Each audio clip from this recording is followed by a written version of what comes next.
Hello and welcome to Bob Hayes Athletic Complex here at Bob Hayes Field. I'm Daniel Sackrider. Alongside me is my broadcasting colleague for tonight, David Sackrider. And welcome to our Riverside Market pregame show.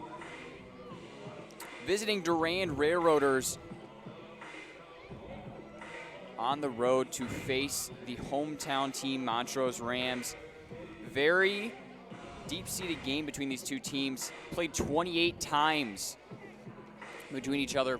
And David, why don't you run us through just a little bit of the history between these two teams?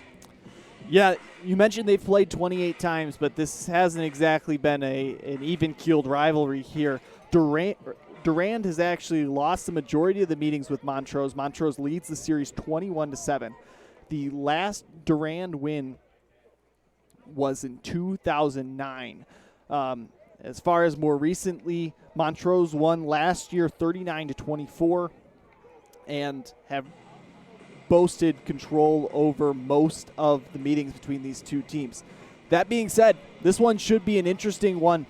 Very similar as far as scoring is concerned. Obviously playing in the MMAC together, both teams have played a lot of the same opponents, and they've played them very similarly. Montrose comes into this game averaging 40 points per game. Durand is just 37.9, so just a smidge below. But on the other side of things, Montrose averages giving up 20 points per game, while Durand, on the other hand, they've been a little bit more disciplined on the defensive side of the ball, only giving up 14.6 points per game. Now, we should add, Montrose did play that Lawton team a couple weeks ago where they gave up 69 points, and that's going to wreck an average, unfortunately. Thanks, David. And we'll be sure to go over some more facts about both teams. But until then, be sure to stay tuned for some more right after this. Beautiful and guaranteed, and it looks so great and so astounding. AmericanMetalRoofs.com, so beautiful and guaranteed, last through the years. AmericanMetalRoofs.com, beautiful and guaranteed, and it looks so great and so astounding. AmericanMetalRoofs.com makes your home look great. Time to celebrate. The beauty and guarantee come together. So why wait? Wait no longer. So beautiful and guaranteed, last through the years. American Metal Roofs. Come into the deli on your way to work or school and grab a sandwich or a salad. We make them fresh while you wait from a mouth-watering variety of choice meats and cheeses. At the bakery, order a cake for a special day or make your day special when you pick up freshly baked donuts. Fill your plate with garden fresh fruits and vegetables right here in our produce department. We also carry organic options so everyone can fill up their plate in the most healthy way. Got milk? Our dairy section is right for everyone. From traditional milk products to enriched plant-based milk and cheese, Riverside's dairy products will more than fill your plate. Select a cut of delicious, fresh meat here at our meat department and create a fun, fresh, and fancy recipe to fill up your plate. Visit our two locations on Vienna Road in Montrose and on Oak Street in Durand. Also remember to like us on Facebook. Welcome back to Bob Hayes Athletic Complex here at Bob Hayes Field. I'm Daniel Sackrider. Alongside me is my broadcasting partner for tonight, David Sackrider. And welcome back to our Riverside Market pregame show. And David, we talked a little bit about both teams, but just to go into some more depth about especially this Durand Railroaders team, they're 4-2 in the conference, only two losses being to Ovid Elsie and New Lothrop, two very formidable teams in the Mid-Michigan Activities Conference. Montrose ended up beating New Lothrop, losing to Ovid Elsie, so no surprise really that Durand had trouble with those two teams. Yeah, this is going to be a competitive game, and as we were kind of looking ahead to this one on the calendar, we were thinking maybe this was going to have some implications about how the MAC title was going to shake out, but turns out Durand went to New Lothrop, they hosted New Lothrop, and New Lothrop was able to take a 33-20 win in their own house. It was a very close game, tight game last week, but Durand, they've been very successful this season, but it wasn't always that way. They were 9-63 prior to 2018, and that's when Coach Rick Winbigler came in, took over, transitioned the team into a playoff caliber team. They made the playoffs the last 2 years, and then he retired and went over to Petoskey, and that's where head coach John Webb comes in. It's his first year. He's led this team to a 5-2 start. He spent 5 years as a varsity assistant, 12 years in the program total. These kids on the field right now, he's been with them their whole way up. Coached middle school before this, so he really knows this team. And when they were talking with MLive before the start of the season, they really described him as the perfect guy for the job. They're so amped to work for him, and they're working for him well. 5-2 start. Obviously, as we're nearing the end of the season, they're most likely going to be a playoff team. And again, that makes another playoff opportunity added to their roster, this time under first-year head coach John Webb. Exactly right, David. And you mentioned very close loss to New Lothrop and then a not-so-close loss to Ovid Elsie, but both teams Montrose had trouble with as well. And in similar situations, obviously Montrose ended up beating New Lothrop and that by ended up beating New Lothrop quite handily and then lost to Ovid Elsie by 1. So really will be interesting to see how the two attitudes of these teams play an effect on this game. But we'll be back with some more quick facts, this time about your hometown team, the Montrose Rams. But until then, we'll be right back after this. Are you looking to add value to your home or business? Barrett Construction specializes in home and business remodeling improvements of all kinds, from deck, siding projects to bathroom, bedroom, cabinets, and kitchen remodeling. Pat Barrett and his Barrett Construction team does it all. Need help turning your attic or basement into a family living space? Barrett Construction can do the job. To add curb appeal to your home or business, make the right choice and call Barrett Construction. McDonald's of Montrose is a family-friendly franchise. Along with all-day smiles, McDonald's offers all-day breakfast. Order from the counter, the drive-thru, the McDonald's app, or the new kiosk. The Deanna family restaurants are still your breakfast, burger, and beverage destination. Bring in the little ones and enjoy a Happy Meal. Come on in any time of the day and join our family here at the McDonald's of Montrose.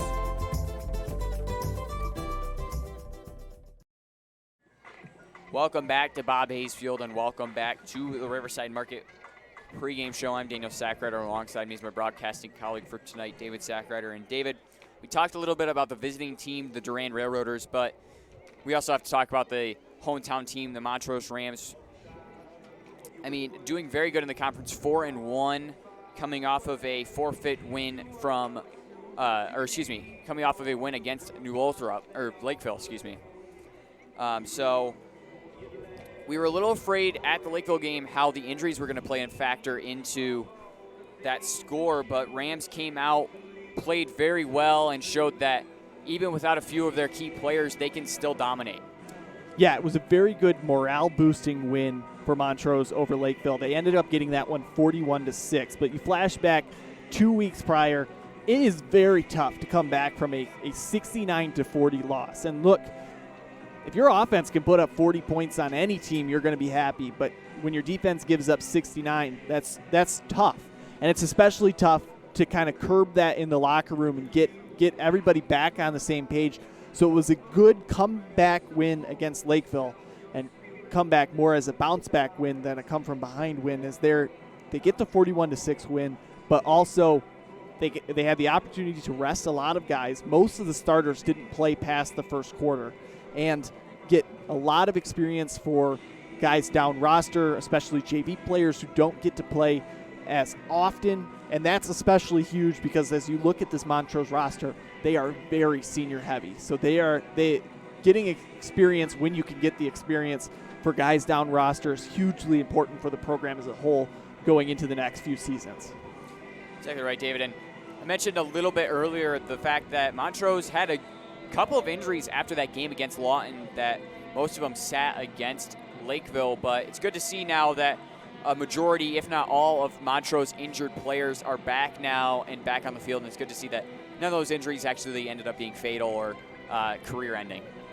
Yeah, the main big ones, Monty Macentes, quarterback, was out last week against Lakeville. He's back in to helm the ship, and then Owen Emmendorfer, also out last week. He's in as well this week, and those two, they are the Montrose offense pretty much. I mean, when it really comes down to it, the offense runs through those two. If Macentes isn't handing the ball off to Emmendorfer, he's pretty much keeping it himself. That's what you can expect from this offensive Rams team. And look, they're run dominant and proved last week against Lakeville that even when their two main producers are off the field, they still can ram the ball down somebody's throat. And you mentioned, David, the fact that this offense really runs through this Emmendorfer-Macentes combo that they have. But we saw a player step up during that Lakeville game, Chase Perrin, who hadn't really had much of a presence coming into that game, but really helped to show that he's there. And then obviously Michael Stevenson came in as running back for Owen Emmendorfer, who was out, and really had an impact, David. Yeah, Michael Stevenson, he's really a cornerstone of their defense. You might not talk about him very much, but definitely a big impact player on the defensive side of things. He was in for Owen Emmendorfer last week to start the game, and ended with a pretty solid 106 yards and 3 touchdowns on just 5 carries. Only 5 carries in the whole game, put up triple-digit yards and 3 touchdowns, and wasn't in the game very long because, again, Montrose really tried to share the wealth a lot last week. Probably won't get a lot of that today, but the starters got a rest last week. This week, they've got to come back looking strong. Check it right, David. And we'll see a lot more as this game progresses, but until then, we'll be right back with some more Riverside Market pregame show action after this. Montrose Township, located in northwest Genesee County, provides a wide array of services to its residents and community at large, including fire and police protection. Township permits are provided for building projects, garage and rummage sales, and burn permits. Montrose Township offices also has copy and fax services, fingerprinting, as well as notary services. Township residents can also register to vote, utilize the free prescription drugs drop-off center, and post announcements on the community bulletin board. Among the jewels of Montrose Township are the Senior Center, Barber Park, and the Veterans Bell Memorial. The Senior Center features different meal options, exercise programs, card games, and other programs of special interest. Barber Park is a 4-season recreation center complete with modern restroom facilities. The park has a boat launch, soccer fields, pavilions for family gatherings, as well as walking and running paths. Sledding and cross-country skiing are also winter options at Barber Park. The Veterans Bell Memorial, located at the entrance to the park, features photos and documents honoring local residents who have served in our armed forces. Each month, the Montrose Township offices regularly host scheduled board and committee meetings that help address township needs for individuals and businesses. Be sure to visit the township website to see what other services are provided. Montrose Township in northwest Genesee County is not only a friendly place to live and conduct business, but to visit as well. And as the national anthem finishes, we'd like to welcome everybody back to our Riverside Market pregame show. Just a few minutes before kickoff here for some more high school football action. And David, things really starting to heat up in the Mid-Michigan Activities Conference, and a little bit of an unusual scenario going on near that top for trying to get that first spot. Yeah, it's a must-win here for Montrose. As we talked about a little bit earlier, Durand lost to New Lothrop last week, so their best finish is going to be 4th. But Montrose, they've got to win, and then they've kind of got to hope for a New Lothrop or an Ovid Elsie loss, but Ovid Elsie's playing Byron, New Lothrop's playing Chesaning this week, so it just doesn't seem very likely. All things considered, all three teams win. We're going to have a three-way tie for the top of the Mid-Michigan Activities Conference. Thanks, David. And as both teams get ready to come out onto the field here, we're going to run through your American Metal Roofs game time temperature. Things got dark out quick here, and wind going to the southeast.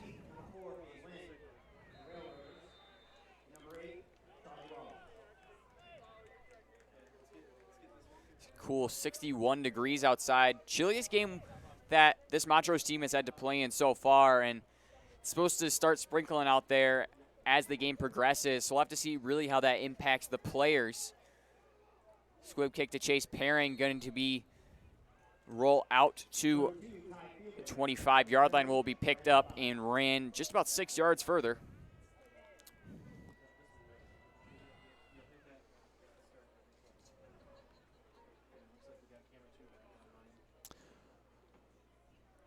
Ball going to be placed just behind the 26-yard line in Railroaders territory.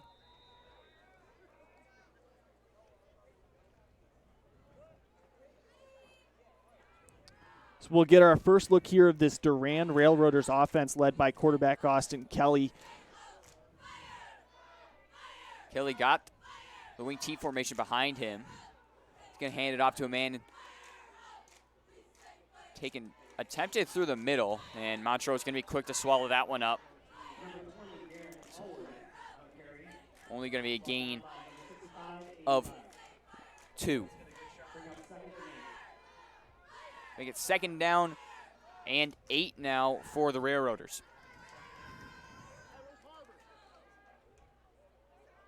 And they're going to have a tough time running it up the middle like that, not only because Montrose just has an absolutely stellar defensive line, but also a really strong linebacker core as well. Running it up the middle just isn't quite going to work on this defense.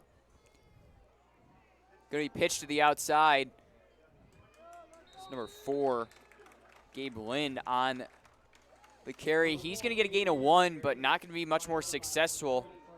It's going to make it 3rd down and 7 for the Railroaders. And Rams really only ran into this type of a formation on offense against Lawton for the first time, and they really got hurt not really knowing how to attack it, but I'm sure they've probably done their homework now, David.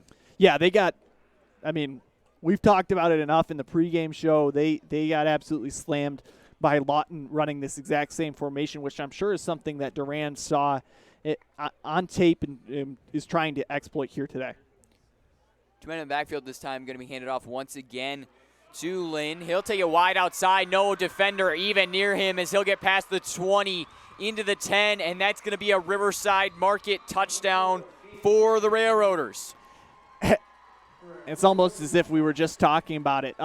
Lynn there, the thing about the wing T is they move the ball a lot of different fakes there, and Montrose defense gets a little bit confused by that. Lynn's able to bounce to the outside into the end zone for a touchdown. So the Railroaders striking first here after a very quick 2-minute drive.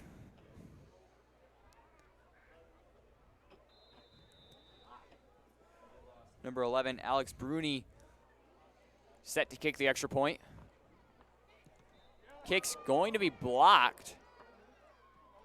Still going to bounce through the uprights, though, as that kick's going to be good. So Railroaders going to extend their lead up to 7. And as both teams go into their huddles to talk things over, we're going to talk things over here ourselves, and we'll be right back after this. Montrose Orchards is a family-owned business located on Seymour Road, north of Vienna Road, that produces a delicious variety of fresh fruits. Check out Debbie's Kitchen, which features fresh baked goods and delicious sweet treats. Be sure to visit the Montrose Orchards Farm Market as well. In the fall, you can pick your own perfect pumpkin from our Pumpkin Patch 2. All this and more is at Montrose Orchards in Montrose, Michigan.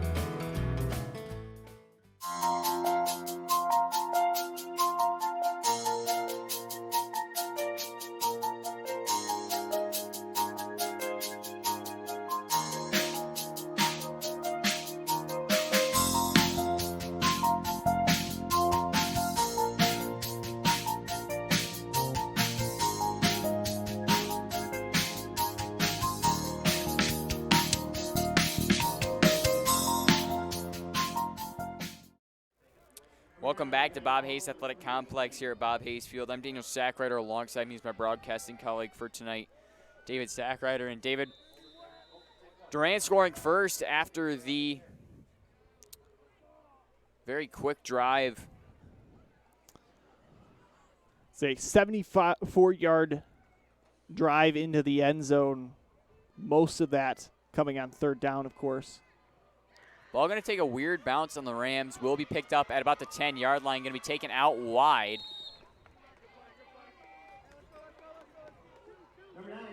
Ball returned by Maul.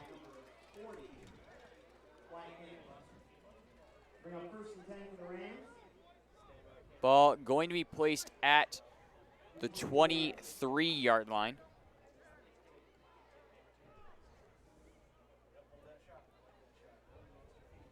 So it makes it about a 13-yard return there. Rams offense going to have to make up for that quick error by the defense. And with both Monty Mecentes and Owen Emmendorfer out there after that break they had, we'll see if the rust is there or not, David. Mecentes has Emmendorfer in the backfield. He'll put Maul in motion. Mecentes scrambling. He'll be quickly taken down in the backfield. That's going to be a tackle for a loss of 1. Sanson on the tackle there. It's going to be a tackle for a loss of 1. You make it 2nd down and 11.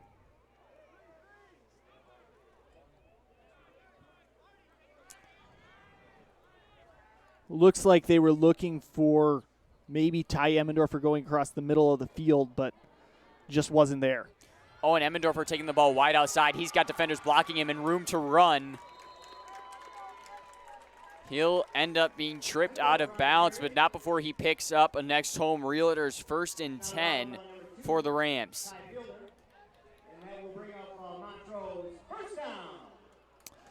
It's a 23-yard run for Emmendorfer. It just found nice space around the end, and particularly great blocking on the far side of the field there, was able to turn it into a big play. Mecentes on the quarterback keeper. He'll get a hole by his offense and pick up a modest gain of 5 there.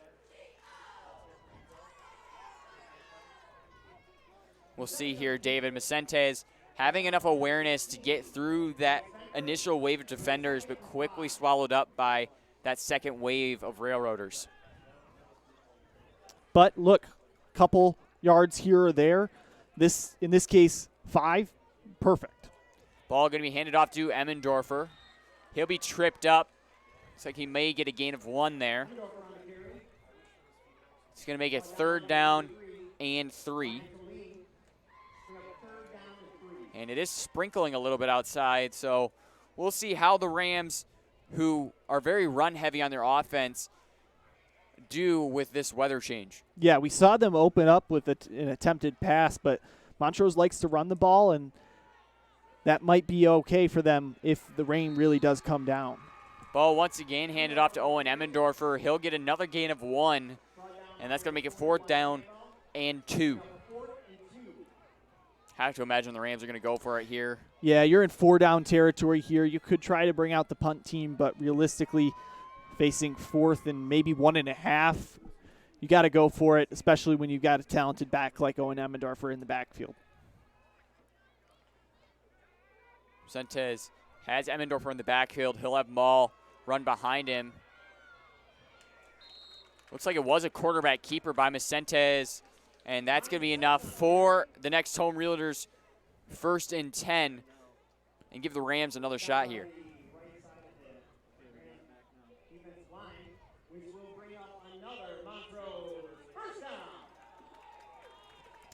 Hey, that's all you need is a fake with Emmendorfer there, and then Emmendorfer steps up to block the hole so that Mecentes can get just enough for the 1st down. Mecentes dropping back to pass.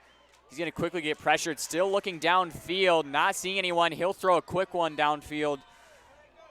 Looks like intended for Johnny Maul.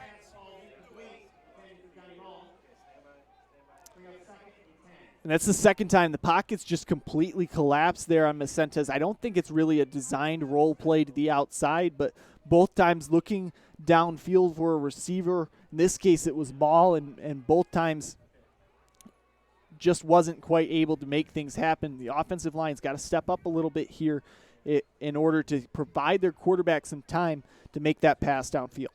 And this offensive line, David, definitely capable of doing so. With the major seniority they have there, it just is all about leadership here and how they need to take command. And going to be a quarterback keeper by Vicentes. He'll get through the first initial tackles, swallowed up quickly after, but he'll get a gain of 6. Looks like they sent the ends on that one. Emmendorfer was pretty much swallowed up right as the fake was happening. I don't know if it was necessarily designed to be a fake there or if Vicentes just pulled it out, but either way, smart play turns into 6 yards. Good awareness by Vicentes to know where his players are and where the defenders are as well. As another quarterback keeper going to be quickly thrown out to Maul, and Maul quickly swallowed up. He'll stay on his feet a little bit longer, but that's going to be tackle for a loss. Here we'll see Vicentes get the pass off, but Maul got so many defenders on him, just no room to run. So 4th down and 11 now. We're definitely going to have to see the punting team come out here.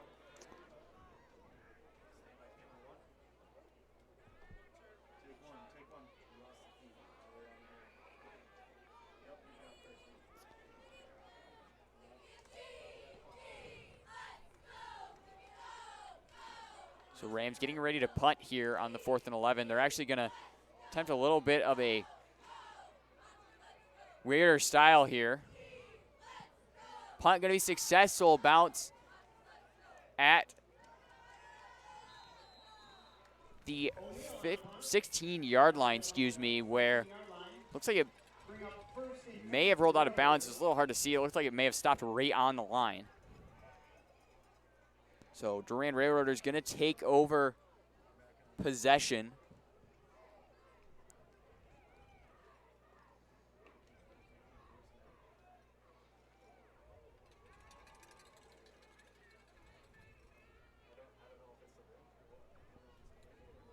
So now we will see this Durand offense come out here for the second time this game. Still in that wing T formation. Ball going to be taken outside. Going to be enough for a gain of 2. We're going to make a 2nd down and 8 for the Railroaders. That was Rollins on the carry this time. It's a similar designed play to what they were able to turn into a touchdown in the last drive. This time, the left side of the Montrose defense much more prepared.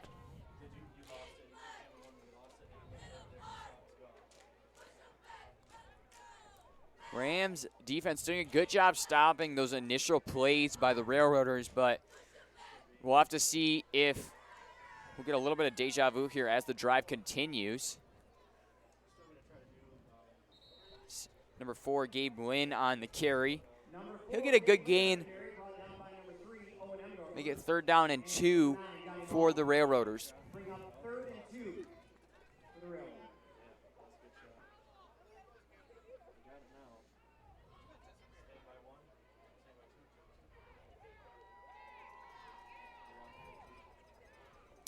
That's all it takes, just a few short gains now, and again, just chip away at the Montrose defense to get into the end zone. It's going to be a quarterback keeper taken wide outside and going to get past that first down marker to get the next home leader 1st and 10, and as Kelly going to get a gain of 5.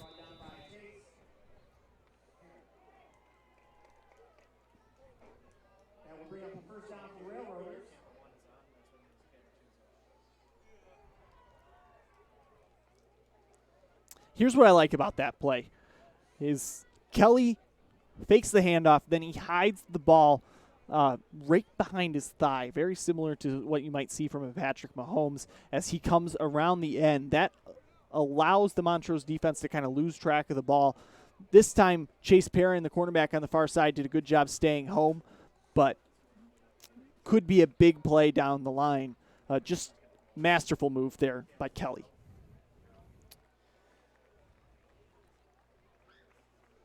And rain still continuing to really just more mist outside than rain, but really going to play a big impact on field conditions. And, you know, along with that, it's going to be ball security just huge here. It's for both teams, really run heavy so far, very little passing. Montrose obviously attempted a few passes, but didn't really pan out to their liking. Yeah, Montrose, it's really just that offensive line's got to hold their ground for a little while longer. Meanwhile, we haven't even seen a formation here from Durand that has shown receivers, so they're fully content to keep things on the ground and keep things moving, and they've been successful with it so far. 2 men in the backfield this time. Ball going to be taken out wide. Rams struggling to grab on. As Rollins on the carry, he'll get a pickup of 9, but be just short of that first down marker.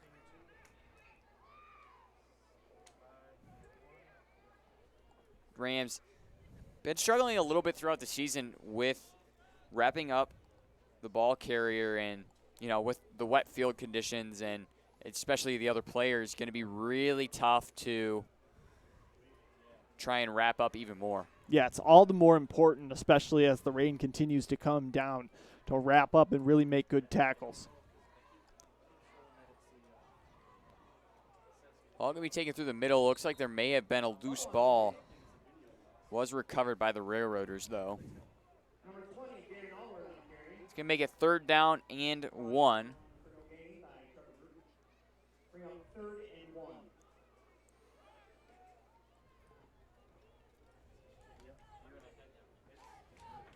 Rams getting a little better at reading those ball fakes, but really going to have to keep their eyes trained and know where the ball is going if they want to try and contend in this game and not let up another touchdown.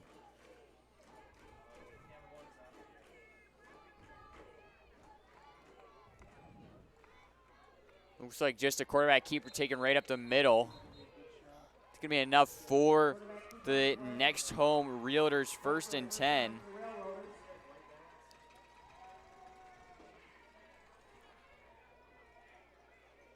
Sometimes the simplest option, David, is the best.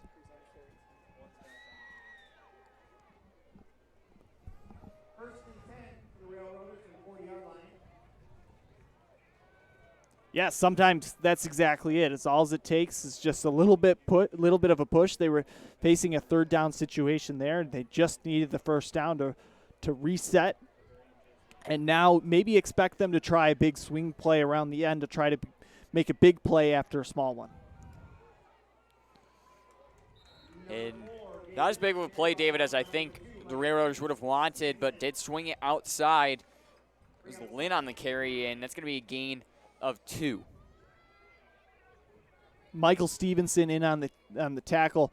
He's your far side defensive end there, and he just had a good read on that right from the beginning. He's able to prevent that from being a big gain.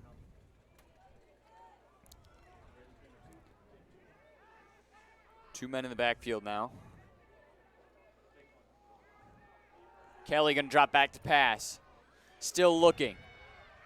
Not finding a target, and he'll quickly be swallowed up by Rams, as that's going to be a sack in the backfield. That was Trevor Bruton able to step up, get through the offensive line, and make the big-time sack tackle for a huge loss there. And now Durand's going to have to reconsider their options here, facing 3rd and forever. Exactly right, David. And looks to be about 3rd and 14 for the Railroaders.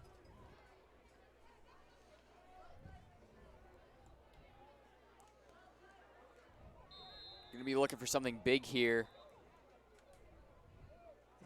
This timeout's going to be called by the Railroaders, so as both teams go to talk things over, we're going to talk things over here ourselves And we'll be right back after we hear a word from some of our community business partners. Powell & Sons Tree Service and Lawn Care takes care of the work around your house or business that needs to be done safely by insured and certified licensed professionals. From line clearance to stump removal, to pruning and shaping, wood chipping, chimney cleaning, gutter cleaning, and firewood sales, Powell & Sons Tree Service and Lawn Care is your answer for all of your property care needs. Call Anthony Powell and have his team of professionals do all the heavy lifting. Welcome back to Bob Hayes Athletic Complex here at Bob Hayes Field. I'm Daniel Sackrider. Alongside me is my broadcasting colleague for tonight, David Sackrider. And David, rain started to pick up a little bit while we were in that timeout.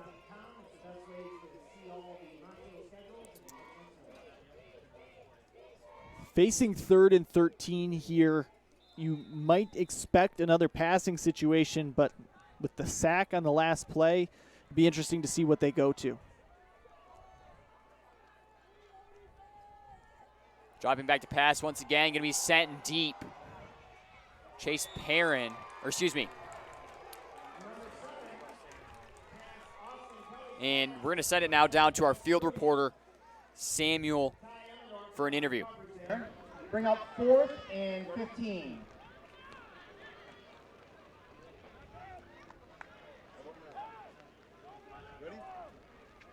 Samuel Bellil here with Montrose cheerleader Abby Barrett. Now, how long have you been doing cheerleading?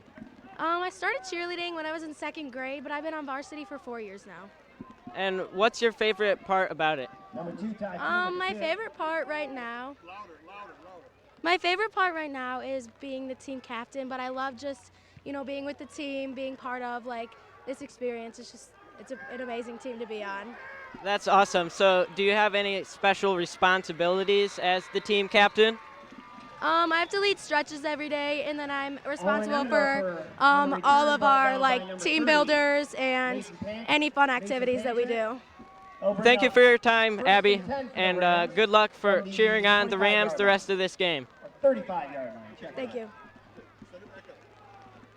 Samuel Bellil, back to Danny. Thank you, Samuel. And during the interview, Rams did pick up a decent punt.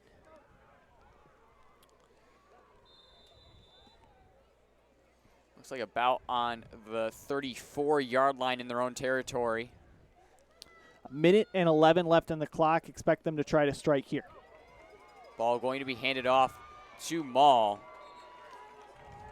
He'll get a good gain stretching down the field, and he'll get stopped right at that halfway mark.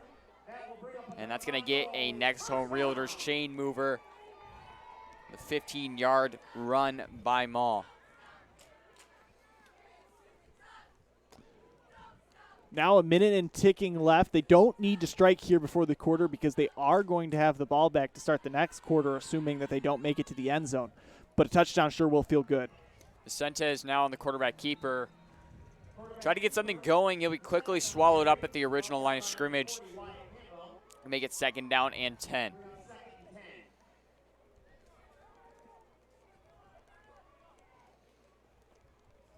Rain still coming down. Projected to continue to rain the rest of the game time pretty much.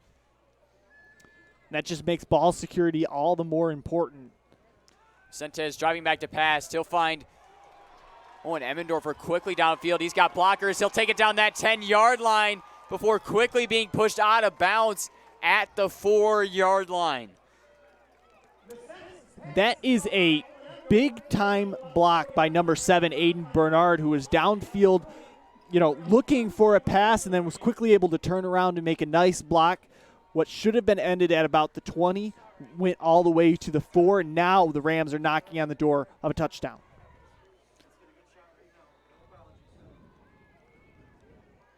So Rams now with the 1st and goal situation. They're really looking to score here and tie back that score. It's Vicentes on the quarterback keeper. He'll get tripped up, get a gain of 2. Be 2nd and goal now from the 2-yard line. And as the clock strikes 0, both teams going to go into their huddles to talk things over. after the end of the first quarter or so. As both teams go to take a break, we're going to take a short break here ourselves, and we'll be right back after this. Mr. T's Mobile Repair of Montrose should be your medium and heavy-duty truck game-changing repair service. Mr. T's Mobile Repair Company specializes in medium to heavy-duty truck and hydraulic repairs. Give Mr. T's Mobile Repair a call to make a game-changing impact for your medium to heavy-duty trucks. That's Mr. T's Mobile Repair at 810-247-2459. The medium to heavy-duty vehicle repair game changer. Mr. T's Mobile Repair is our game-changing moment of the game sponsor. Waste Connections is one of the nation's largest providers of solid waste collection, transfer, recycling, and disposable services.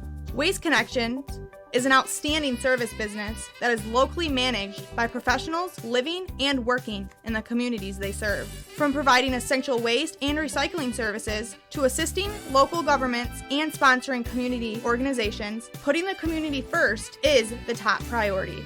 Waste Connections. Connect with the future. Welcome back to Bob Hayes Athletic Complex here at Bob Hayes Field. Getting a shot of the rain there coming down. After already a very dark start to this game. Only about 7:30 and it's pitch black outside. 95 yards of total offense apiece for both teams, but the Rams are knocking on the door at the end. Touchdown. And Rams on the 2-yard line. Emmendorfer going to actually get tackled in the backfield. That's going to be a loss of 1. It's going to be a 3rd down and goal for the Rams. The last thing they want to do here, David, is get stopped.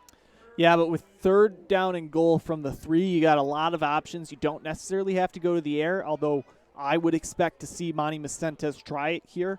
You can still try to hand the ball off and run it up the middle. The doors are all open. Macentes dropping back to pass. He's looking wide outside, not seeing anyone. He'll scramble outside. Still looking, and he'll find an open receiver in the end zone.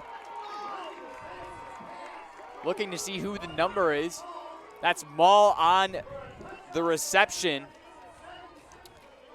What turned into almost a very disastrous play for the Rams ended in good fortune, as Rams going to get a Riverside Market touchdown. It's just a really masterful job there by Monty Macentes to shake off the tackle, spin back to the inside of the field, and then find his open receiver. He had a couple of options he could have looked for, but they're hitting Maul in the hands. He's able to turn it in for the touchdown. Rams going for 2 here to try and take the lead as Macentes quickly caught in the backfield. He's still looking for a man, and he's just going to have to throw it away. So the 2-point conversion going to be no good, and the Railroaders still going to maintain their lead by 1. So as both teams go into their huddles to take a break, we're going to take a short break here ourselves, and we'll be right back after this. Are you looking to add value to your home or business? Barrett Construction specializes in home and business remodeling improvements of all kinds. From deck, siding projects, to bathroom, bedroom, cabinets, and kitchen remodeling, Pat Barrett and his Barrett Construction team does it all. Need help turning your attic or basement into a family living space? Barrett Construction can do the job. To add curb appeal to your home or business, make the right choice and call Barrett Construction. Powell & Sons Tree Service and Lawn Care takes care of the work around your house or business that needs to be done safely by insured and certified licensed professionals. From line clearance to stump removal, to pruning and shaping, wood chipping, chimney cleaning, gutter cleaning, and firewood sales, Powell & Sons Tree Service and Lawn Care is your answer for all of your property care needs. Call Anthony Powell and have his team of professionals do all the heavy lifting. Welcome back to Bob Hayes Field. I'm Daniel Sackrider. Alongside me is my broadcasting partner for tonight, David Sackrider. Rams scoring back after the pass from Macentes to Maul. 2-point conversion being no good. So the Railroaders still have their lead of 1. As Chase Parents attempted squib kick, going to roll out of bounds. The ball is going to be placed at the 30-yard line. 35-yard line, excuse me. So favorable field position here for Durand. They're still up 1, but momentum's kind of shifted here to the Montrose side. They're going to want to kind of put something together here, maybe just try to drain some time off the clock as they move their way towards the end zone. That wing T formation once again. Ball going to be handed off to the far side. Rams quick to jump on that as that's going to be a tackle for a loss of 1.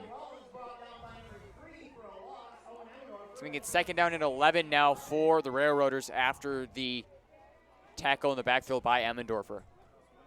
It's just a great read by Emmendorfer, who's back in the linebacker position, able to keep track of the ball as it changes a few hands in the backfield and eventually key in on Rollins and make the stop.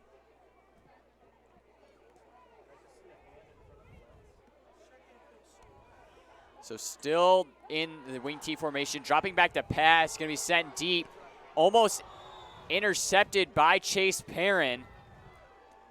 Ball was overthrown, gave Montrose a chance to make something happen and just falls short. And Perrin, on that play, he plays a receiver on the offensive side of things too. He's got to turn from a defensive back into a receiver there as he tries to make the play on the interception. It's a tough transition to make. It's a tough turnaround to make, and he's just not able to get there to the way overthrow from Kelly.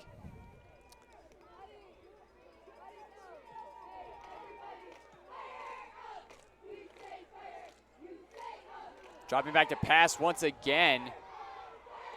The attempted throw going to fall incomplete. As the Rams quickly to find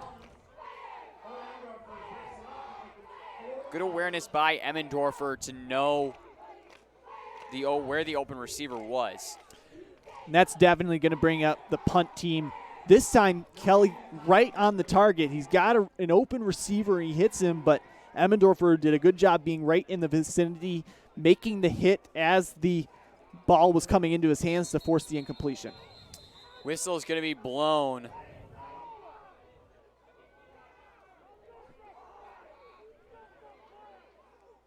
Flag thrown, going to be a false start on the Railroaders, so that's going to back them up.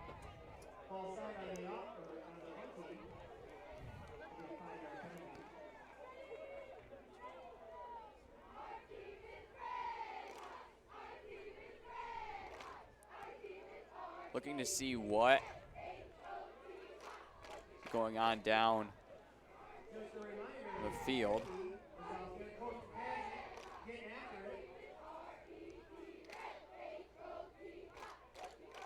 Officials talking things over.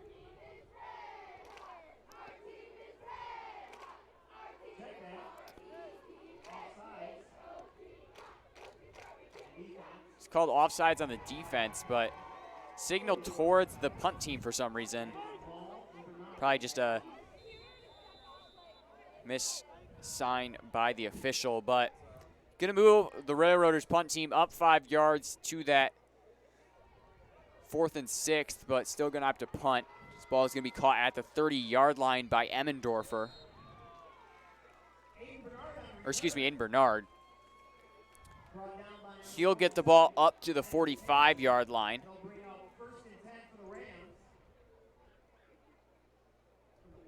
So Rams offense going to come back out onto the field, hopefully with some more momentum now after that touchdown and stop. So we'll really see how that helps to push this Montrose offense along. Well, you talk about the touchdown giving them the momentum, the stop giving them the momentum, but now they've got favorable field position too. They've only got to really work about half the distance to get to the end zone. That's big as well. Johnny Mall set in motion. Looked like he slipped a little bit. Quick pass thrown to Emmendorfer. He'll get blockers, take it downfield, try and slide back into the field more. But that's going to be enough for the next home Realtors. 1st and 10. There are flags thrown. Most likely going to bring the play back. But very nice blocking by Emmendorfer's teammates. Get him good yards. going to bring the play back, though, unfortunately.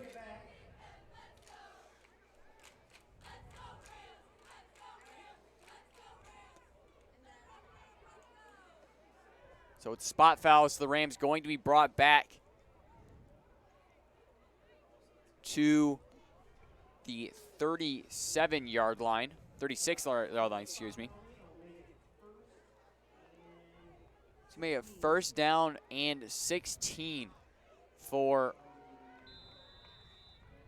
the Rams. Not the best of starts for this drive, but the Rams still have plenty of downs to make something of it here. Flag's going to be thrown.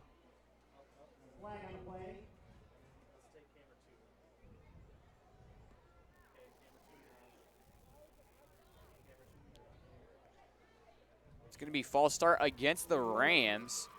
It's going to back them up 5 yards. It's going to make it a first and forever situation here, David. Yeah, absolutely. What was a great play is now really difficult. So ball brought back to the 33-yard line in Montrose's own territory.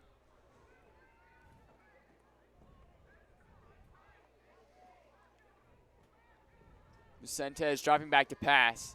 He's got room to think. Attempted to throw it to Emmendorfer. Emmendorfer wasn't paying attention, and going to fall incomplete, make it second down and long.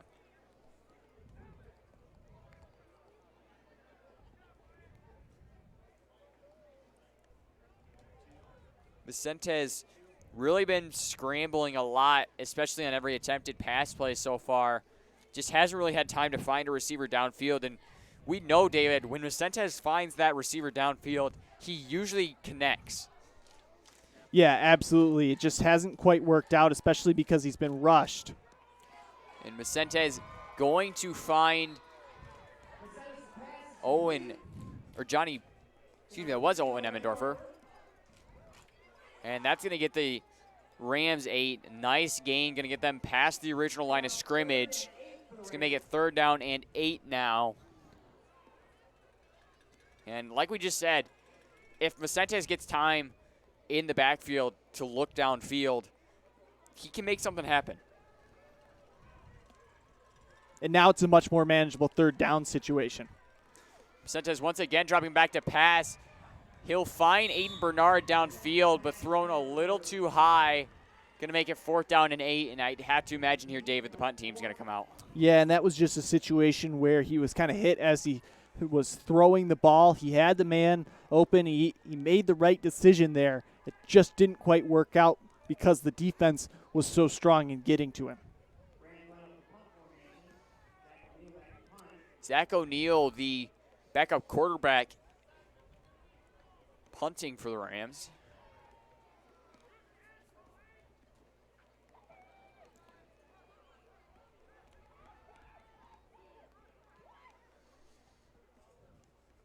Punt going to take a favorable bounce for Montrose.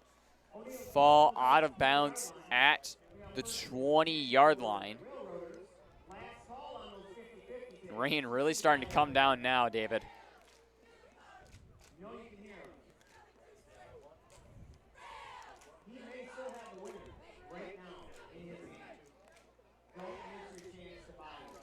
So Railroaders going to take over on downs. Penalties really hurt Montrose there. You know, they made a big play, but a block in the back basically halted any momentum they had in their favor. Now Durand has to come out here and capitalize on it. They're still up 7-6, but they'd like that to be a little bit bigger heading into the break. Ball handed off to Lynn. He'll try and take it to that closer side, but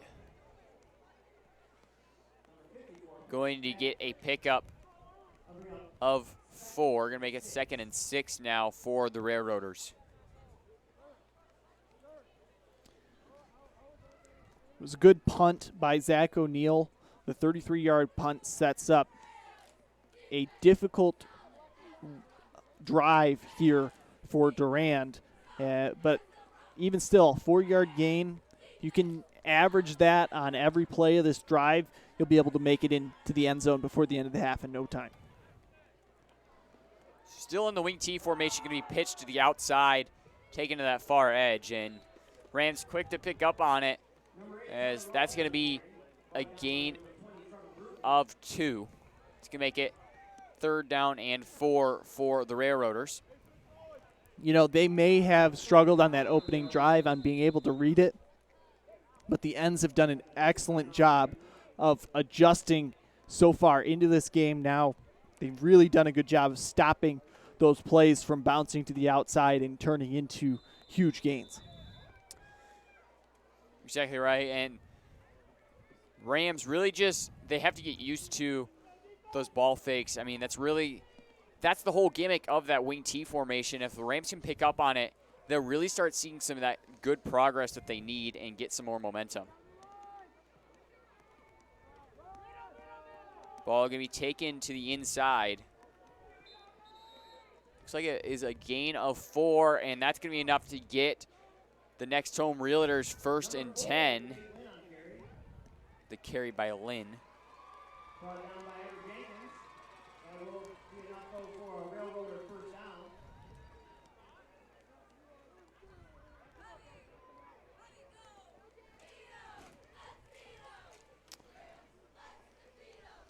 First and 10 here.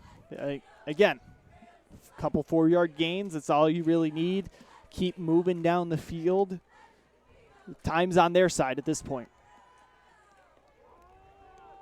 Ball taken wide outside. That's Lynn on the carry. He's got 2 defenders near him and did a good job really realizing that pocket is not open for him to run through. Takes it to that outside edge and only has 2 defenders to deal with, and he'll get enough for that next home Realtors chain mover and some. And as we see by our ground cam here, David, rain's just pouring down. A little hard to see from up here in the press box, but I mean, that's just a good perspective on what it's like down on the field. Yeah, we've got a close one brewing here in Montrose, and if either team is going to have to resort to the pass, that rain is really going to play a huge factor. You know, when you're running the ball, you have a little bit more control over it, but it's tough. Railroaders dropping back to pass. Flag. Not sure if a flag was called. Looks like it is a false start on the offense. That's going to back them up 5 yards and make it 1st down and 15 for the Railroaders. Well, we saw it on the last Montrose drive, just when they were starting to put things together. The penalty really altered the momentum here. We'll see how heavily it's going to affect Durand.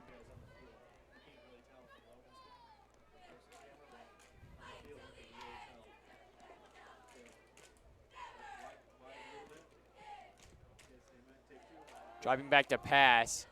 Going to be dropped, and we see there, David, I mean, we keep talking about it. It's just those wet conditions really going to make it tough to catch any passes. Yeah, absolutely. And, I mean, you saw it there. The officials are doing the best they can. They've got a rag out there that they're covering the ball with, but unfortunately the players don't quite have that same rag over their hands, and that's going to play a factor here.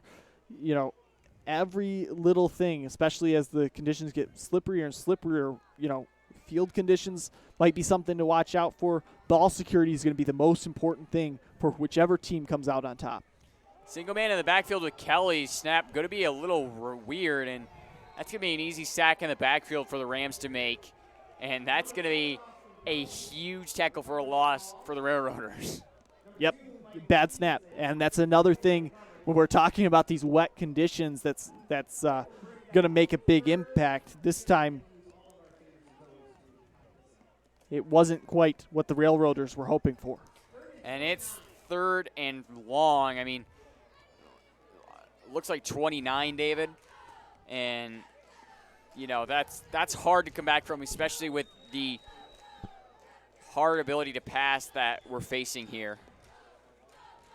As Railroaders back in that wing T formation, going to be taken far outside.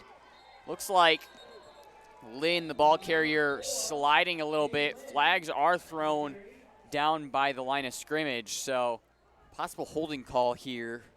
Yeah, I'd expect this one to come back. It was a good run, and it was a good job by the blocking up front to make that happen, but unfortunately the blocking behind resulted in a holding. I mean, 3rd and 29 is now turning into just 3rd and 34. And you mentioned it earlier, David, just penalties really can kill the momentum of a drive for a team. And we're seeing that right here as that first down marker really seems like it's just an afterthought.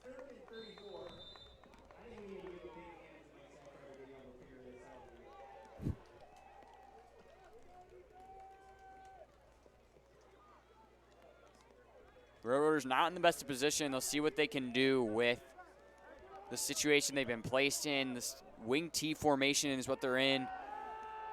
And dropping back to pass, one will be sent downfield. Going to be called incomplete as the player's helmet's going to fly off. Durand fans not really happy that there wasn't called pass interference.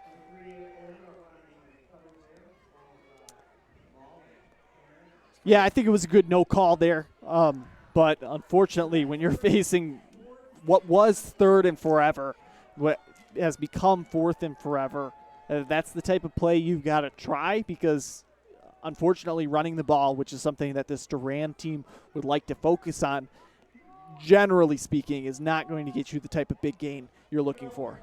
And in a 4th and 34 situation, David, I'd have to imagine the punt team's going to come out here. Yep, without a doubt. Nice punt downfield. Going to bounce just about the 35-yard line in Montrose territory, and going to be brought back to just in front of the 50-yard line. So good run by Emmendorfer there to return the ball. Number 11, Alex Rudy with the tackle. That will give us a Montrose first down. So Rams going to take over possession here with very good field position. They started in a pretty similar spot their last drive, and we saw how that turned out, David. So really just going to have to wait and see how this turns out. Last drive, penalties really made an impact here, but the momentum was on their side. Now after a big defensive stop, momentum's back on their side. We'll see what they're able to do. Ball handed off to Emmendorfer, somehow staying on his feet, though. He'll turn what could have been a bad situation for the Rams into at least a good 3-yard gain, going to make it 2nd down and 7. Yeah, and that's where, a jersey tackle just isn't quite going to cut it. Emmendorfer keeps his legs a churning and is able to break the tackle and keep on moving to turn something out of nothing. And so as an official timeout's going to be called, we're going to take a short break here, and we'll be right back after this. Next Home Realtors, Seda McNeil and Janae Woodward should be your hometown real estate team. Today, preparation with anything we do is important, especially when it comes to real estate. When buying or selling a home, it is especially important to have experienced and successful representatives working for your interests. Seda McNeil has been a multi-million-dollar producer for numerous years, representing clients in the competitive Genesee, Oakland, Shiawassee, Lapeer, and Livingston County markets. Seda and Janae specialize in working with traditional buyers and sellers, first-time home buyers, investment homes, estate sales, redemption foreclosures, and commercial real estate. They partner with a professional photography company to ensure quality photos, videos, and aerial shots of your properties. They also produce quality listings through social media and all the major public real estate sites. Let Seda McNeil and Janae Woodward help you find your next home. Welcome back to Bob Hayes Athletic Complex here at Bob Hayes Field. I'm Daniel Sackrider. Alongside me is my broadcasting colleague for tonight, David Sackrider. And Rams in a 2nd and 7 scenario. Monty Vicentes on the quarterback keeper. He'll take it wide to the close sideline here. So he'll get a pickup of 2. Gonna make it 3rd down and 5 for the Rams. It was Owen Emmendorfer who was the injured player right before the break there. Emmendorfer really a cornerstone of this Montrose offense, but he was out last week with the injury, and Michael Stevenson, who's come in to replace him now, was able to really make an impact with limited minutes as his replacement. So, you know, the Rams, they're hurt. They don't like to have Owen Emmendorfer on the sidelines, but they'll be able to figure it out. Vicentez dropping back to pass. He'll find Aiden Bernard downfield. He has room to run. Oh, Michael Stevenson on the catch, actually. Excuse me. And you'll see it here in the replay. Stevenson steps up. He looks like he's going to block, and then instead hides behind the line and goes out into a flat route there where Vicentez is able to find him. He's able to turn it into a big gain. Stevenson had his jersey pulled up, made his 2 look like a 7 there. Maul put in motion, going to be pitched very quickly as he's going to take it to that outside edge. He's got room to run. He'll fake out defenders, get past the 10-yard line and into the end zone for a Riverside Market touchdown for the Rams. Big time play by Maul there. Good read on the pitch out, and Maul is able to see the field in front of him, make the right move to get into the end zone. I mean, Maul took a few moves from Emmendorfer there with that jump cut. I mean, Emmendorfer likes to utilize that fake a lot, and Maul just used it perfectly to slide past defenders and get it in the end zone. It's a 29-yard run and gives Montrose their first lead of the game pending the PAT. Rams going to go for 2 here, try and make up for that 2-point conversion they lost earlier. As Macenta is going to drop back to pass. He'll throw a quick one into the end zone. That's going to be caught by Maul. So Maul going to get both the touchdown and 2-point conversion for his team. So 8 points now added on to the Rams. Your score is 14-7. Rams leading, and as both teams go to talk things over, we're going to talk things over here ourselves, and we'll be right back after this.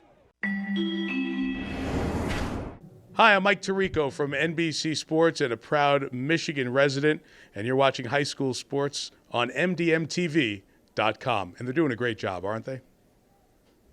Mr. T's Mobile Repair of Montrose should be your medium and heavy-duty truck game-changing repair service. Mr. T's Mobile Repair Company specializes in medium to heavy-duty truck and hydraulic repairs. Give Mr. T's Mobile Repair a call to make a game-changing impact for your medium to heavy-duty trucks. That's Mr. T's Mobile Repair at 810-247-2459. The medium to heavy-duty vehicle repair game changer. Mr. T's Mobile Repair is our game-changing moment of the game sponsor. Welcome back to Bob Hayes Athletic Complex here at Bob Hayes Field. I'm Daniel Sackrider. Alongside me is my broadcasting partner for tonight, David Sackrider, and Johnny Maul scoring 8 points for his team after the run and reception. Really making his presence known out there after the absence of Owen Emmendorfer. Yeah, Maul did a great job utilizing the slick field conditions, as you mentioned during the break, to shake and bake a few defenders and make his way into the end zone. Perrin going to get the kick out to the 12-yard line, where going to be quickly returned, and modest return going to be brought to the 36-yard line before finally knocked out of bounds.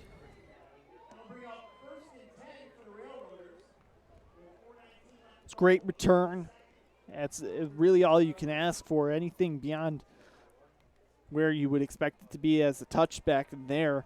Now, the field position isn't perfect, but it's certainly better than the last couple starts here for the Railroaders.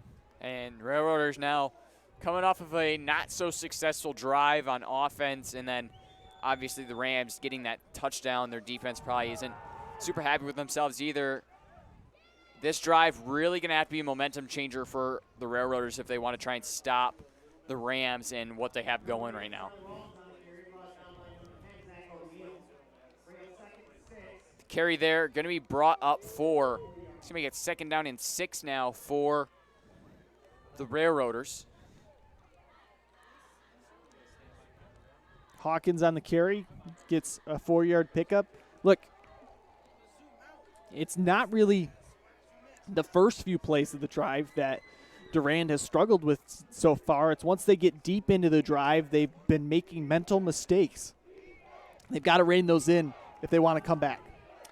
Ball swung to the inside. Number 4, Dave Lynn on the carry. Brought down by number 20, Trevor Bruton, and number 2. Bruton and Stevenson on the tackle. Going to be a pickup of 1 there, so you can make a 3rd down and 5. And I would expect a passing situation here, 3rd and 5. They might decide to go to the ground given the slick conditions and their struggle with the pass so far in this game, but don't be surprised if they decide to air it out. Well, this Durand team attempted to pass the ball very much. I probably could count on one hand the amount of attempted passes they've had. And the carry there by Benford. Going to be enough for the next home Realtors. Chain mover going to make it 1st and 10 from the 49-yard line in Railroaders territory.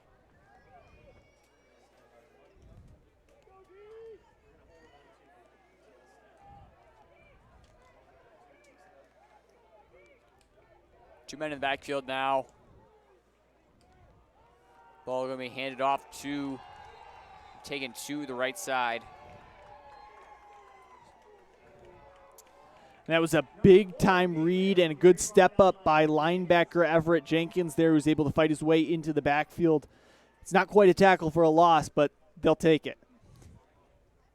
Let's make it 2nd down and 10 now for the Railroaders, and Rams hoping to stop this drive, give themselves some more momentum, with 2 minutes left to go in the first half of play here. Really crucial for the Rams to try and get this stop. If they can get possession back of the ball, maybe get a touchdown here, and then they get the ball back in the 3rd quarter because they won the toss and deferred. So Rams really could get something cooking here if they can get possession back, and as the run by the Railroaders is going to be cut very short by a herd of Rams. Forward progress going to stop just a yard ahead of that original line of scrimmage. Yeah, big-time stop there by Levi Harbor on the end. 3rd and 10. They've got receivers out wide, expect to pass. So 3rd and 9, like you said. Ball handed off to Lynn. Lynn going to take it outside, quickly be tripped up, though. Bernard on the carry, though. And timeout's going to be called by Montrose. So as both teams go into their huddles to talk things over, we're going to talk things over here ourselves as we hear word from some of our community business partners. Come into the deli on your way to work or school and grab a sandwich or a salad. We make them fresh while you wait from a mouth-watering variety of choice meats and cheeses. At the bakery, order a cake for a special day or make your day special when you pick up freshly baked donuts. Fill your plate with garden fresh fruits and vegetables right here in our produce department. We also carry organic options so everyone can fill up their plate in the most healthy way. Got milk? Our dairy section is right for everyone. From traditional milk products to enriched plant-based milk and cheese, Riverside's dairy products will more than fill your plate. Select a cut of delicious, fresh meat here at our meat department and create a fun, fresh, and fancy recipe to fill up your plate. Visit our 2 locations on Vienna Road in Montrose and on Oak Street in Durand. Also remember to like us on Facebook. Welcome back to Bob Hayes Athletic Complex here at Bob Hayes Field. 4th and 9 for the Railroaders after the timeout called by the Rams. It's a smart timeout take there, Danny, because Montrose is going to try to strike here before the end of the half. They do get the ball back, but anything they can get, the better. Ball quickly picked up and taken down. Johnny Mall on the carry. He's going to get out to the 20-yard line. So probably the worst field position the Rams have started with all game, but they have a minute to try and get something done before the end of the half. Yeah, and just to elaborate on that point a little bit more, Montrose takes the timeout.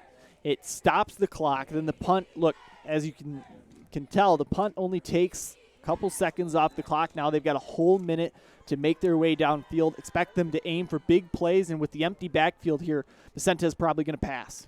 Vicente is dropping back to pass, like you said, not seeing anyone, still looking. He'll take it to the outside corner and take it himself. He's got room to run as he'll get past the 35-yard line before he runs it out of bounds to stop the clock as well. So good awareness by Vicentes to know he can take it himself on the outside edge, and then he knows to run out of bounds, not only to get hit, but also to stop the clock to give his team more time to get down the field. Yeah, just an excellent read by Vicentes.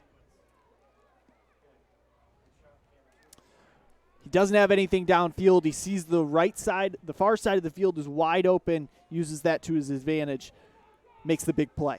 Vicentes once again dropping back to pass, finds a man. Pass was intended for Owen Emmendorfer, going to fall incomplete. It's like just about a hand's length away from Emmendorfer. Again, the clock is stopped. Now 48 seconds left in the half. Expect a similar situation here for the Rams. They're just going to look to try to air it out. If Vicentes is able to keep the scramble open, he may opt to take it himself, but don't expect too many handoffs here for the Rams as they're looking to get into the end zone. Vicentes has a man in the backfield with him for the first time this drive. He'll hand it off to Emmendorfer, who will get quickly swamped by Railroad defenders.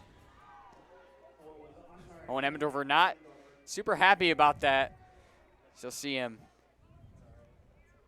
talking to Coach Reinhardt on our sideline cam. Well, and that's exactly why. Not only is that unfortunate because you lose a couple yards in the play, you're heading in the wrong direction, but also the clock keeps running, now under 16 seconds and ticking. The Rams will probably have enough time for one more play here before halftime.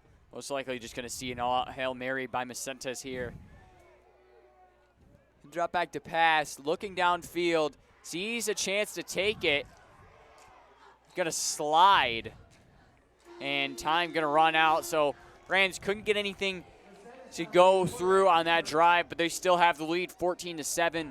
Just a reminder for fans, be sure to stick around for our Riverside Market halftime show.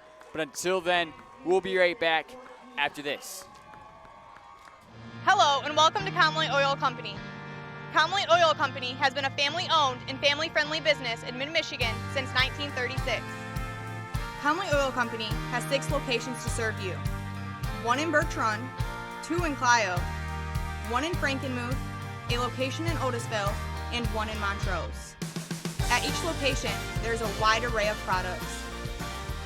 There are sweet treats and treats for your pets. Also, add the Speed Pass app to your phone that lets you pay the way you want.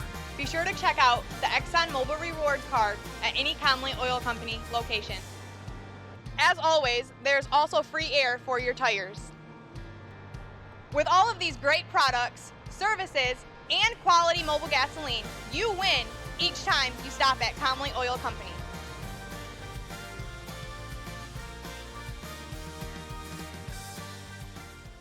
Beautiful and guaranteed, and it looks so great and so astounding. AmericanMetalRoofs.com, so beautiful and guaranteed.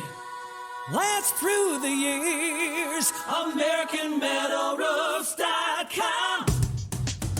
Beautiful and guaranteed, and it looks so great and so astounding. AmericanMetalRoofs.com makes your home look great.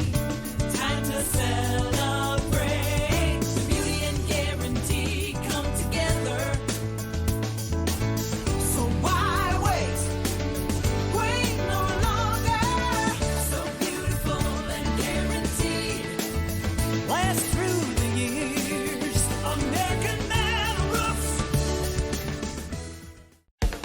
Are you looking to add value to your home or business? Barrett Construction specializes in home and business remodeling improvements of all kinds, from deck, siding projects to bathroom, bedroom, cabinets, and kitchen remodeling. Pat Barrett and his Barrett Construction team does it all. Need help turning your attic or basement into a family living space? Barrett Construction can do the job. To add curb appeal to your home or business, make the right choice and call Barrett Construction. Sports give so many opportunities to kids. It gives them an opportunity to see where they fit within a team, persevere, understanding how to work with different personalities. Those are the lessons that will make you a successful adult. As a mom, you have to have an understanding of what concussions are. Concussions are things that are treatable. If we take care of athletes, they will be able to develop and have a long, happy, healthy life.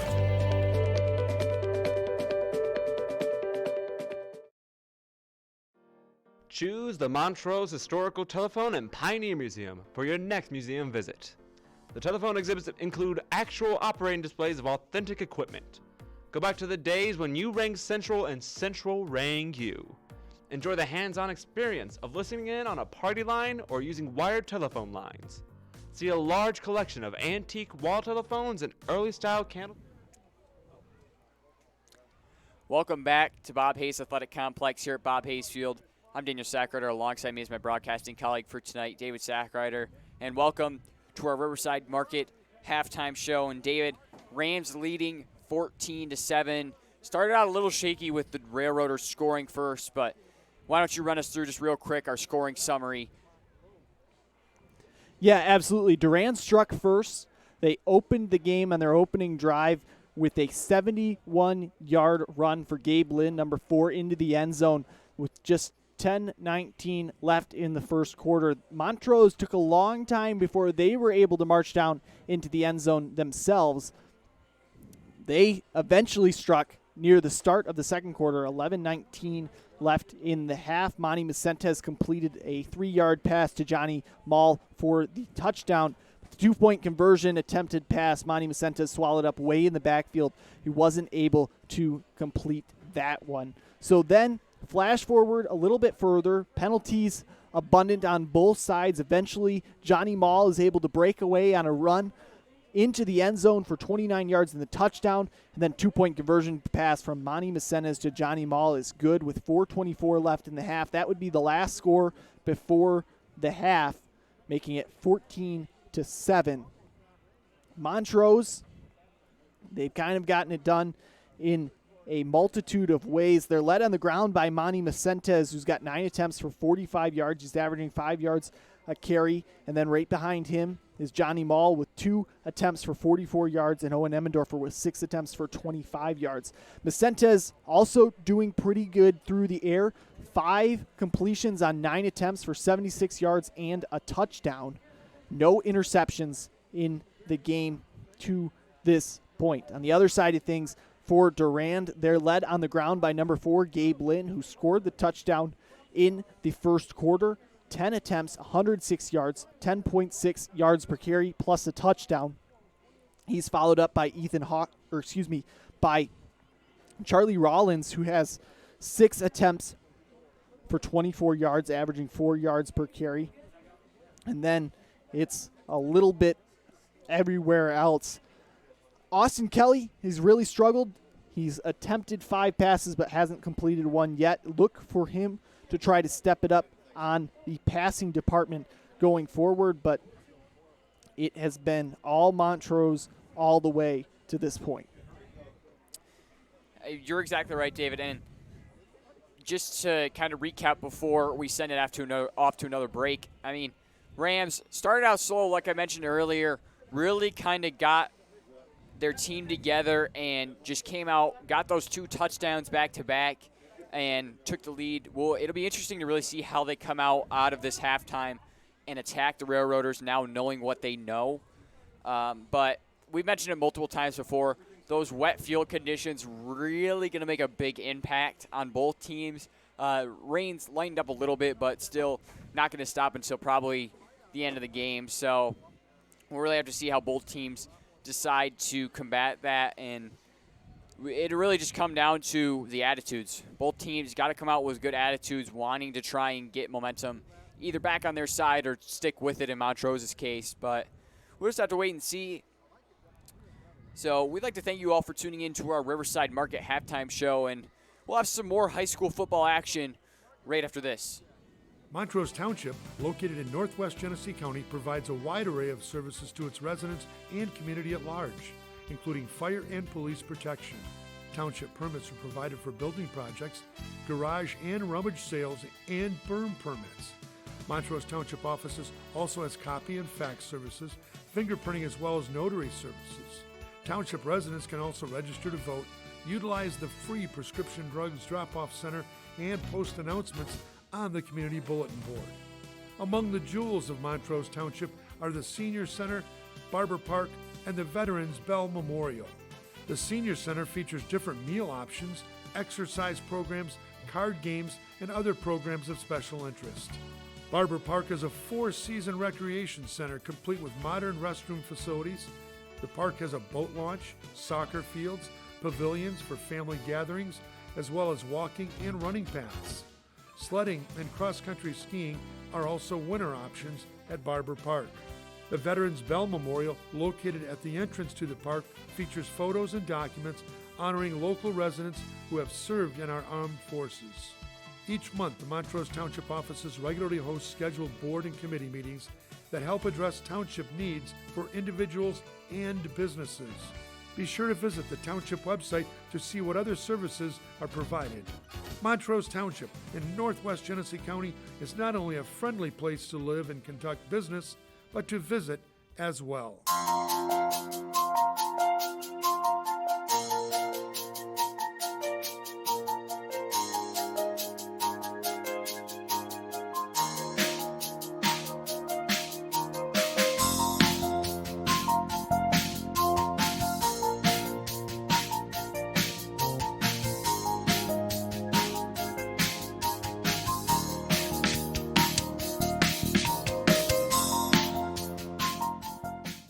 Mr. T's Mobile Repair of Montrose should be your medium and heavy-duty truck game-changing repair service. Mr. T's Mobile Repair Company specializes in medium to heavy-duty truck and hydraulic repairs. Give Mr. T's Mobile Repair a call to make a game-changing impact for your medium to heavy-duty trucks. That's Mr. T's Mobile Repair at 810-247-2459. The medium to heavy-duty vehicle repair game changer. Mr. T's Mobile Repair is our game-changing Moment of the Game sponsor. An American Metal roof just makes sense. Not only is it permanent, unlike asphalt, it's also guaranteed. And with all the colors and styles available, American Metal roofs are stunning. Visit our photo gallery at AmericanMetalRoofs.com and see for yourself. And no, they're not noisy in the rain and they don't attract lightning. Your American Metal roof will attract the admiring gaze of friends and neighbors, though. Learn more today. Call 844-METAL-ROOFS or visit our website at Mr. T's Mobile Repair of Montrose should be your medium and heavy-duty truck game-changing repair service. Mr. T's Mobile Repair Company specializes in medium to heavy-duty truck and hydraulic repairs. Give Mr. T's Mobile Repair a call to make a game-changing impact for your medium to heavy-duty trucks. That's Mr. T's Mobile Repair at 810-247-2459. The medium to heavy-duty vehicle repair game changer. Mr. T's Mobile Repair is our game-changing Moment of the Game sponsor. Hello and welcome back here to the Riverside Market Halftime Show. I'm David Sackreiter. As far as the statistics are concerned, it's a pretty even matchup so far. Montrose leads with total offense.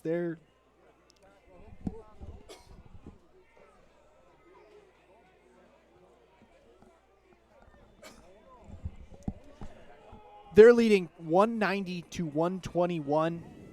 They're averaging 7.3 yards per play on the offensive side of things.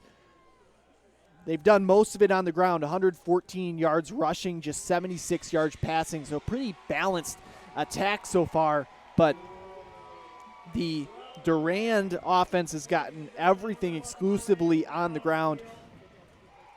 121 yards rushing, 0 yards passing despite 5 attempts through the air. Penalties have been the difference maker. Montrose has 3 for 20 yards, while Durand has 2 for 15 yards. And so now it's really going to come down to which team can execute down the line. Montrose with a lead, but Durand has excelled in keeping control of possession. They've got nearly double the time of possession that Montrose does in the game so far. And David, you mentioned it multiple times, but just that really shows the difference between these two teams. You have your Montrose, Rams, which are just very versatile. They can run the ball if they need to and be very good at it. But they also have the ability to pass the ball. That is, if they give Manny Macentes enough time to look for an open receiver. A lot of the time that Macentes has attempted to pass, he's really been forced to scramble and not really get a good opportunity to look for anything. But if the Rams' offensive line can really stop that penetration that they've been seeing a lot, I think the Rams will really start to see some good gains on not only their passing, but just offense in general. But on, obviously, the Durand side of the ball, they've been running that wing T formation pretty on and off, mainly been their go-to kind of formation for offense. But if Montrose here can come out and score another touchdown, I believe we may see that the Railroaders offense come out of that wing T formation, because it's really been more of a time waster, I think, for them to get time off the clock while they had the lead. So if Rams can extend their lead, even just 1 or 2 more touchdowns more, we're probably not going to see much of that formation. Montrose, we talked about it coming into the game. It's the Macentes-Emmendorfer combo, and they've really been the difference maker, not just, both taking turns, taking snaps. Macentes, 9 attempts for 45 yards on the ground. Emmendorfer, 6 carries for 25 yards, which is a little bit low for his usual totals, but at the same time, we've got the literal Macentes-Emmendorfer combo, as Macentes, his primary target has been Owen Emmendorfer, 2 receptions, 62 yards on the ground. No touchdowns for him, but Macentes, 76 yards total, 62 of them are to Emmendorfer, and, not only are they working well together, but they also work well separately, and them combined, that difference maker, they have been the real difference maker in the game so far. You're exactly right, David, and we saw that stint there where Owen Emmendorfer did get injured for a little bit and was out for about a drive. But even while Emmendorfer was out, we saw Michael Stevenson kind of really come into that running back position when he needed to, and he had some good practice with that at Lakeville. So, it's good, I think, for a good comfort for the Rams to know that they have that, backup running back in Michael Stevenson. Yeah, as for Durand, as we flip to the other side of the ball, got to complete passes, especially when you're down late in the game. That's the name of the game. You're going to have to pass because of the clock situation, and when you've got a quarterback in there who's 0 for 5 to start the game, you got to turn that around in the second half. You're going to be in positions where you have to pass, and so passing effectively is supremely important to coming back for the win. That being said, it's not like they've really struggled on the ground. I said it, 121 yards as a team, led by Gabe Lynn with 10 attempts for 106 yards and a touchdown. Durand, they've got to get a stop first to start the half, because they are kicking off to Montrose to start the second half. But once they get the stop, they've got to score quickly to be able to put them back into that situation where they're not having to worry about relying on the pass very often. And then they've just got to keep the run game going. As for Montrose on the other side of things, just keep doing what they're doing. Keep mixing in the pass and the run game. Their run game has been very effective, as it usually is.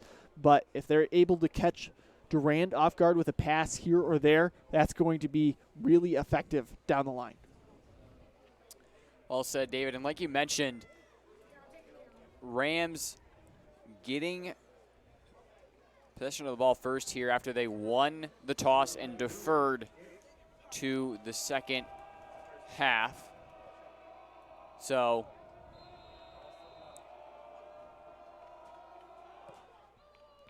kick going to be caught at about the 23-yard line.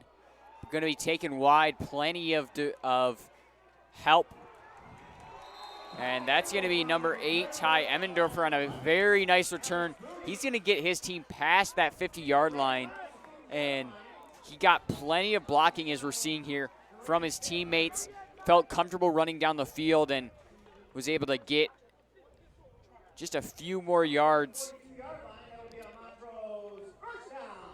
for his team.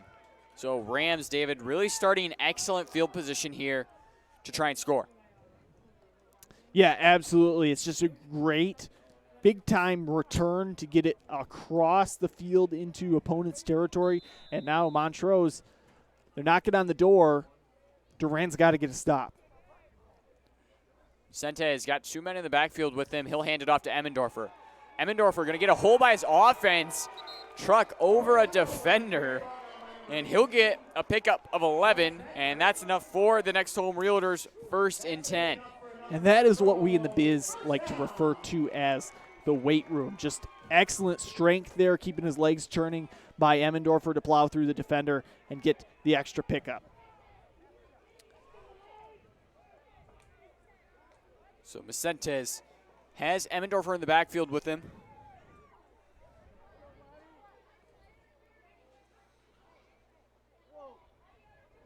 He'll put Maul in the backfield. He'll be a quarterback keeper.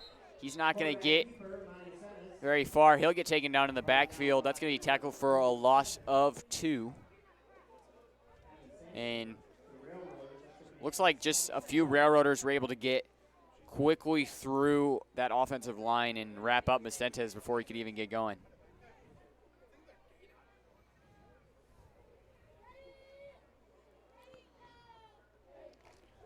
So 2nd down and 11 now.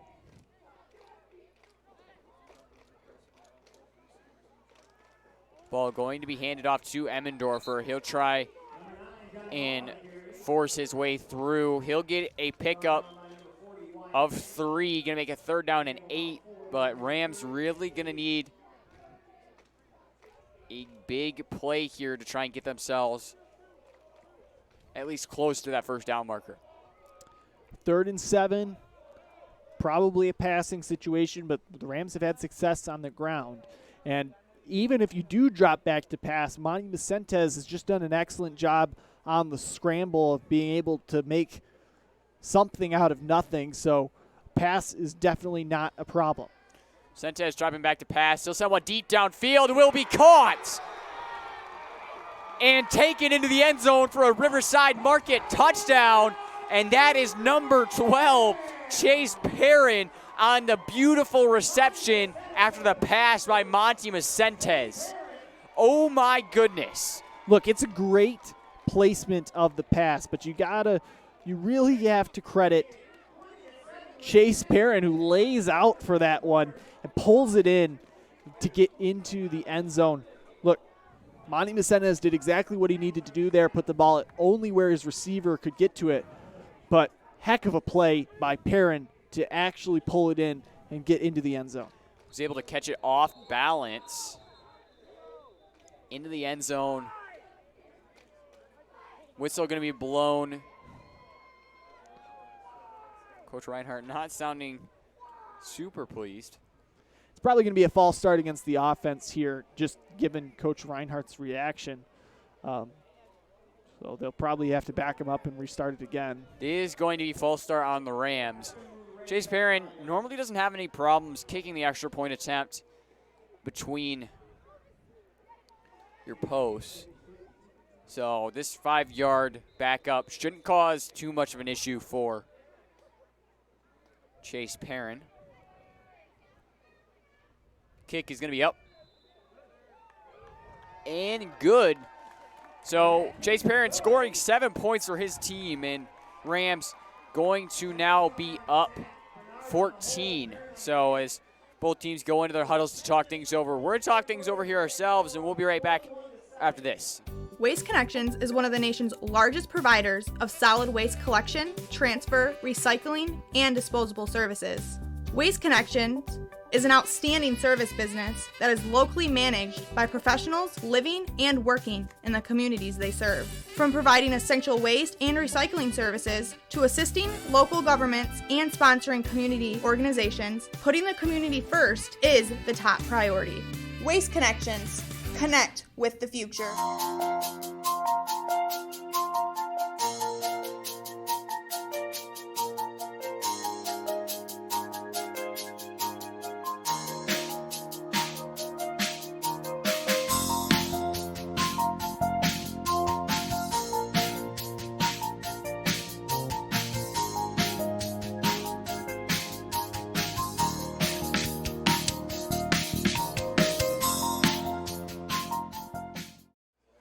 Welcome back, high school sports fans. I'm Daniel Sackrider. Alongside me is my broadcasting colleague for tonight, David Sackrider.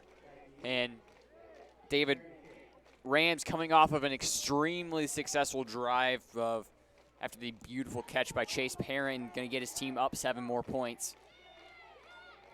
So Rams carrying a lot of momentum with them, especially now that they're up 2 touchdowns. Yeah, 2-score game now. It's not really what Durand would have liked because now they're in a situation where they're probably going to have to pass, move down the field quickly to try to shorten this one up. And Durand really been going for more of those slow-paced drives. And so it'll be interesting to see how they what they'll try to do to speed up their offense. And flag was thrown. It's a personal foul against the Rams. He's going to move the ball up to the 39-yard line, excuse me. So Railroaders were in what seemed like decent field position, now in very good field position at their own basically 40-yard line. Ball going to be taken outside. Got room to run. Will be pushed out of bounds. Rollins on the carry. He'll get a pickup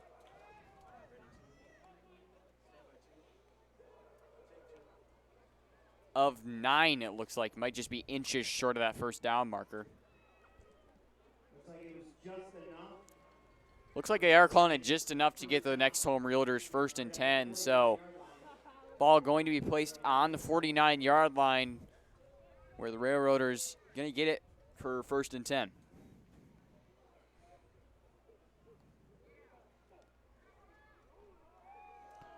Ball going to be taken through the inside.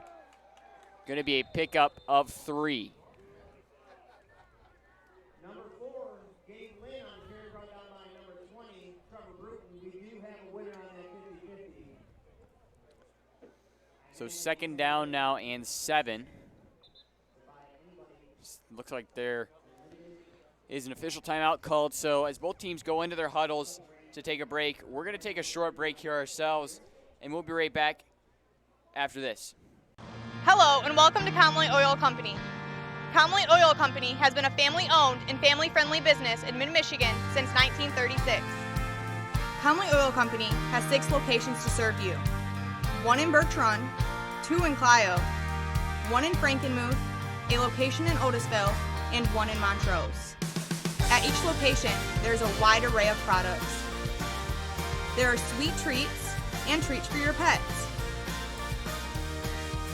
Also, add the Speed Pass app to your phone that lets you pay the way you want. Be sure to check out the Exxon Mobil Rewards card at any Conley Oil Company location. As always, there's also free air for your tires. With all of these great products, services, and quality mobile gasoline, you win each time you stop at Conley Oil Company.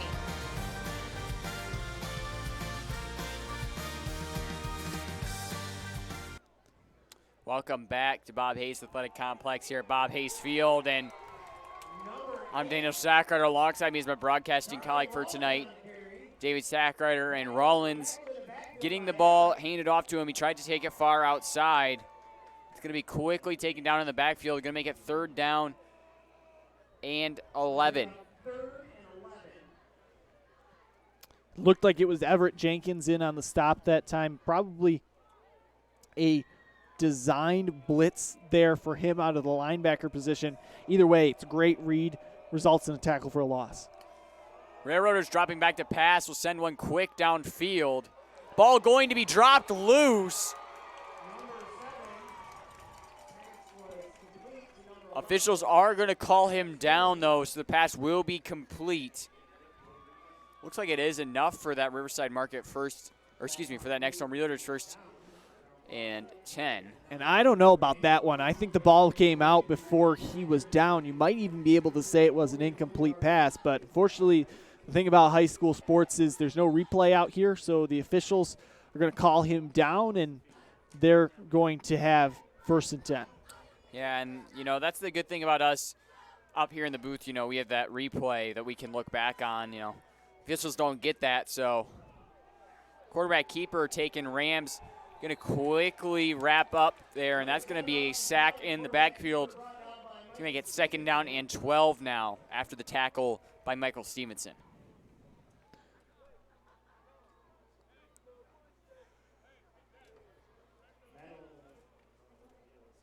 Stevenson, just power player on defense, always making an impact, even if he's somebody that might fly under the radar there, able to get the big-time tackle for a loss, and even if they're able to get the momentum booster off the pass, now they're facing another 2nd and 12 situation.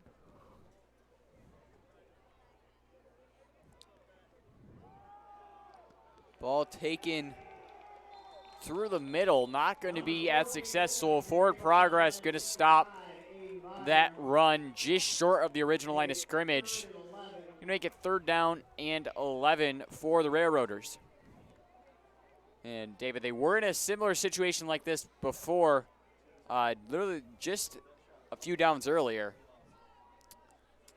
Yeah, 3rd and 10, it looks like it's a passing situation. That would be what I would expect to see here. But nevertheless, you're kind of in 4-down territory here.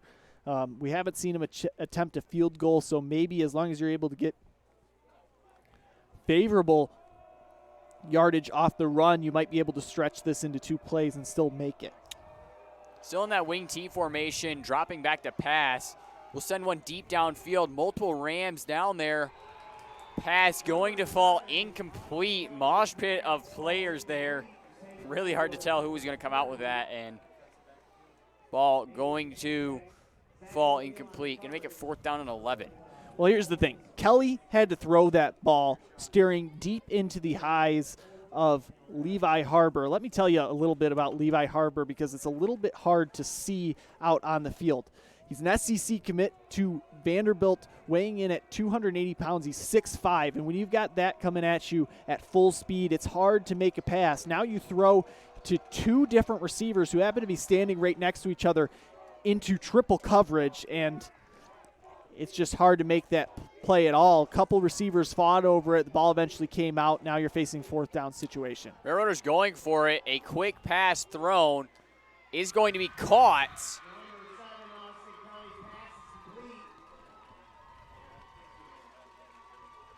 And Rams couldn't get the coverage they wanted there.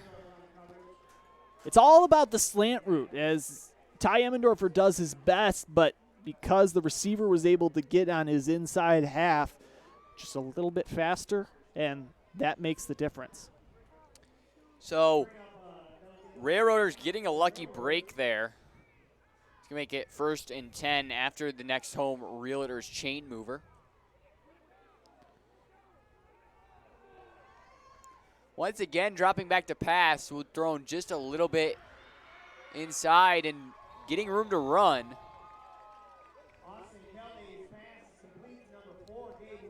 That was Lynn on the reception and run. And this should have just been nothing. He hits him on the sideline behind the line of scrimmage, but then as you'll catch in the replay, moves up the field and is able to make something down the sideline. So once again, another Next Home Realtors 1st and 10. And the Railroaders getting dangerously close to that Montrose end zone.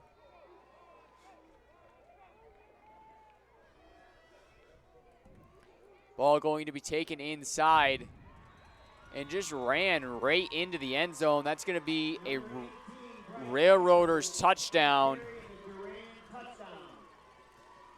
We talked about it a lot during the first half as you'll catch the Benford touchdown here again. Moving right up the middle, when you're able to just chip away at the defense, eventually somebody's going to get tired. And that's exactly what happened here for Montrose. Eventually they just got tired, and Durand's able to run it into the end zone to even this thing up to a one-score game. So the extra point attempt will, if good, make this a one-touchdown game. Kick going to be low and no good. So score going to stay 21-13. So as both teams go into their huddles to take a break, we're going to take a short break here ourselves, and we'll be right back after this.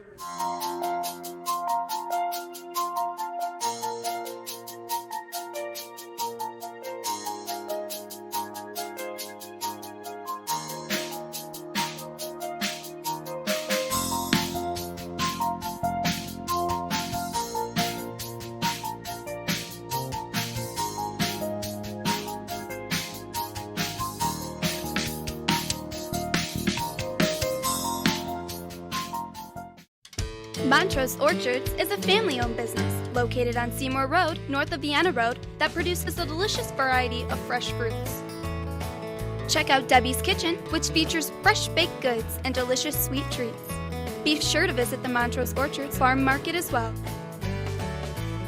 In the fall, you can pick your own perfect pumpkin from our Pumpkin Patch 2. All this and more is at Montrose Orchards in Montrose, Michigan. Welcome back to Bob Hayes Athletic Complex here at Bob Hayes Field. I'm Daniel Sackrider. Alongside me is my broadcasting colleague for tonight, David Sackrider. And David, Railroaders coming off of a very successful drive. They completed a lot of passes and got the runs they needed to go through, making this just an 8-point game.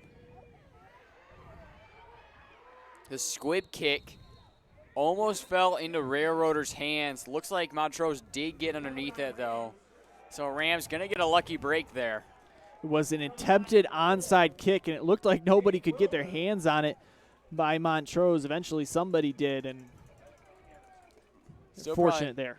Still probably due to those pretty wet field conditions. It's still raining out there, not as hard as it was during the first and second quarters, but still not making things easy out there. Rams offense coming out onto the field. Vicentes has Emmendorfer in the backfield with him. He'll hand it off to Emmendorfer. He'll quickly be swallowed up, though, and he'll get no gain. Well, momentum's all firmly on Durand's side. With the extra point not going through, it is technically still a two-score game, but Montrose, they'd like to expand that a little bit more. They'd like to march down to the end zone. But keep in mind, the clock is on their side with the lead, and so maybe they still stick to the run, stick to what's working. We'll see. Vicentes dropping back to pass. He's got room to throw. He'll quickly throw into Emmendorfer, and he's got room to run down the field. He'll get past the 40-yard line, cutting past the defender, where he'll get downed at the 45-yard line, and that's just a successful play by the Rams. We see Vicentes quickly throw it to Emmendorfer, and no defender even close for him to be tackled by. Well, here's what happened on that play. Owen Emmendorfer was supposed to run out into the flat, but he got picked up by the defense. There was no real options downfield. So Emmendorfer, instead of sticking to the flat, he breaks down the field, and that's where Vicentes is able to find him all by himself. Emmendorfer tried to take it to one of the sidelines. He's quickly wrapped up, though, and that's going to be a tackle for a loss of 3. Going Gonna make it 2nd down and 13 now for the Rams. With the run, the clock keeps ticking. Now 4 minutes and 30 seconds remain. 21-13 still the score, but the Rams, even if it doesn't seem like it, really have control of it over this game and over the pace of this game so far. Vicentez getting a little bit of a low snap. He's got room to think, though. He'll throw in quick downfield. Going to fall incomplete. It looks like it was intended for Owen Emmendorfer. He's going to get 3rd down and 13, and the Rams got to get a big play here. And Emmendorfer did the best he could on that one. What Monty Vicentez has really struggled with in this game is really making the right read. He's taking a long time to determine where the best option is down the field. And because he's not able to make the read quickly, he's being rushed when he's forced to make a pass. If Vicentez is able to execute a few quick passes, maybe to somebody in the flat or just a few 5-yard passes here or there, you're going to see the receivers do a lot more work here. Vicentez getting quickly rushed in the backfield. He's able to get a little bit of room, and he'll get past that original line of scrimmage. But again, you see it right there. Vicentez drops way back. And one, he doesn't need to drop back that far. But two, if he doesn't wait so long to let things develop downfield, then the defensive pressure isn't going to cause as much of an issue for him. Well, David, it's almost like he's anticipating the pressure now as with how far back he's starting to run. And we'll have to see how that plays into some more of the attempted passing plays the Rams make. But this timeout's going to be called by the Railroaders. We're going to take a short break here, and we'll be right back after this. Next Home Realtors, Seda McNeil and Janae Woodward should be your hometown real estate team. Today, preparation with anything we do is important, especially when it comes to real estate. When buying or selling a home, it is especially important to have experienced and successful representatives working for your interests. Seda McNeil has been a multi-million-dollar producer for numerous years, representing clients in the competitive Genesee, Oakland, Shiawassee, Lapeer, and Livingston County markets. Seda and Janae specialize in working with traditional buyers and sellers, first-time home buyers, investment homes, estate sales, redemption foreclosures, and commercial real estate. They partner with a professional photography company to ensure quality photos, videos, and aerial shots of your properties. They also produce quality listings through social media and all the major public real estate sites. Let Seda McNeil and Janae Woodward help you find your next home. Welcome back, high school sports fans. I'm Daniel Sackrider. Alongside me is my broadcasting colleague for tonight, David Sackrider. Rams going for it on 4th and 9. They were able to get the Railroaders to jump, which that's going to be huge for the Rams here. It's going to bring them up 5 more yards and get them into that 4th and 4 scenario, which is much more manageable than that 4th and 9 scenario that they were in before. Yeah, it just opens up a lot of options for them now. Now facing a 4th and 4, you can run the ball if you want to. It's not a for sure passing situation, but look, Montrose has had success with the pass. They may choose that option here still. Vicentez trying to get them to jump again, it looks like, but not going to be successful, so he'll drop back to pass. He'll find someone quick downfield, going to fall incomplete. Looks like Johnny Moe is the intended receiver, and looks like he may have slipped on the field. I think that just comes down to good coverage downfield as Ryan Tolin's able to break that one up, and Durand takes over. But here's the thing. Because it was 4-down territory, Durand's not taking over at the 50 or something like that. They're still going to have to work downfield a while, but the counterpoint to that is momentum is still on their side. Yeah, this Montrose defense really going to have to work a lot harder if they want to try and put a lid on this momentum that the Railroaders are having. He tried to run by who looked like Benford on the carry there. He ended up getting tackled in the backfield. It's going to be a tackle for a loss of 1. Going to make it 2nd down and 11. Aiden Vire in there on the stop. And look, that's what you need. You just gotta get some stops here, allow your offense to come back out on the field and make this a 2-score game. Once again, handed off. That time to Lynn. He'll get a pickup of 3 there, gonna make it 3rd down and 8. 2:52 left to go in the 3rd quarter here. Rams still up 21-13. At a certain point, especially as we get deeper into this game, this run-dominant offense from Durand is going to come to their detriment. Unfortunately, it's only a 1-score game, so they can execute it, but they're going to have to roll out the pass like they did just there. And that attempt really not going to work in Durand's favor. That's going to get them a loss of 1 yard, going to make it 4th down and 9. And Rams learned their mistake from the last drive and quickly wrapped up that receiver. Yeah, they had just made sure to have somebody in the flat this time, so even if they weren't able to mix it up and make a stop, they were able to wrap him up right after the catch and force no gain. Punt deep, going to be caught at Montrose's own 35. Forward progress going to stop Bernard at the 38-yard line. So very nice punt by the Railroaders and going to get the Rams in decent field position.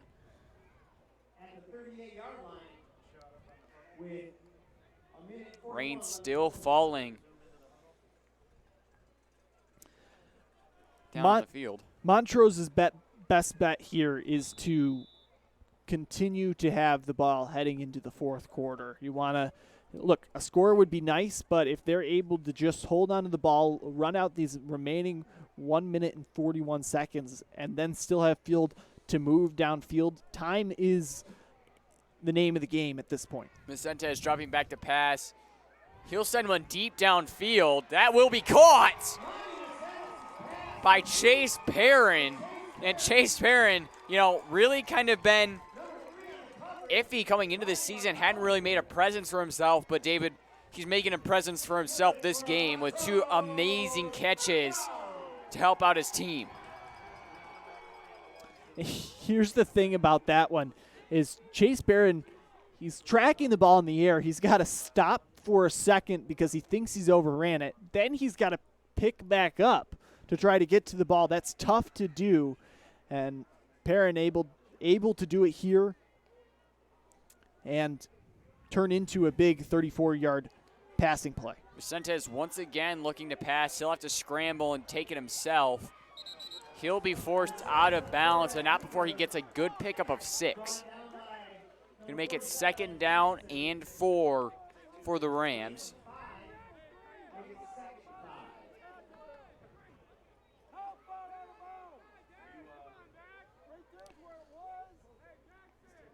So 2nd and about 4 here. Rams doing everything that they need to do right as they continue to move down the field. Even when the plays are breaking apart, Vicentes has just got such athleticism here that he's able to make something out of nothing almost every time. Vicentes with a quarterback keeper, he's going to take it wide outside, not get really that much blocking from his teammates, and looks like he may have run out of bounds about a yard short. It's going to be a loss of 1 yard there, so it's going to be a 3rd down and 5 for the Rams. And Vicentes ran out of bounds, so the clock was stopped. It's going to make it 1:04 left on the clock.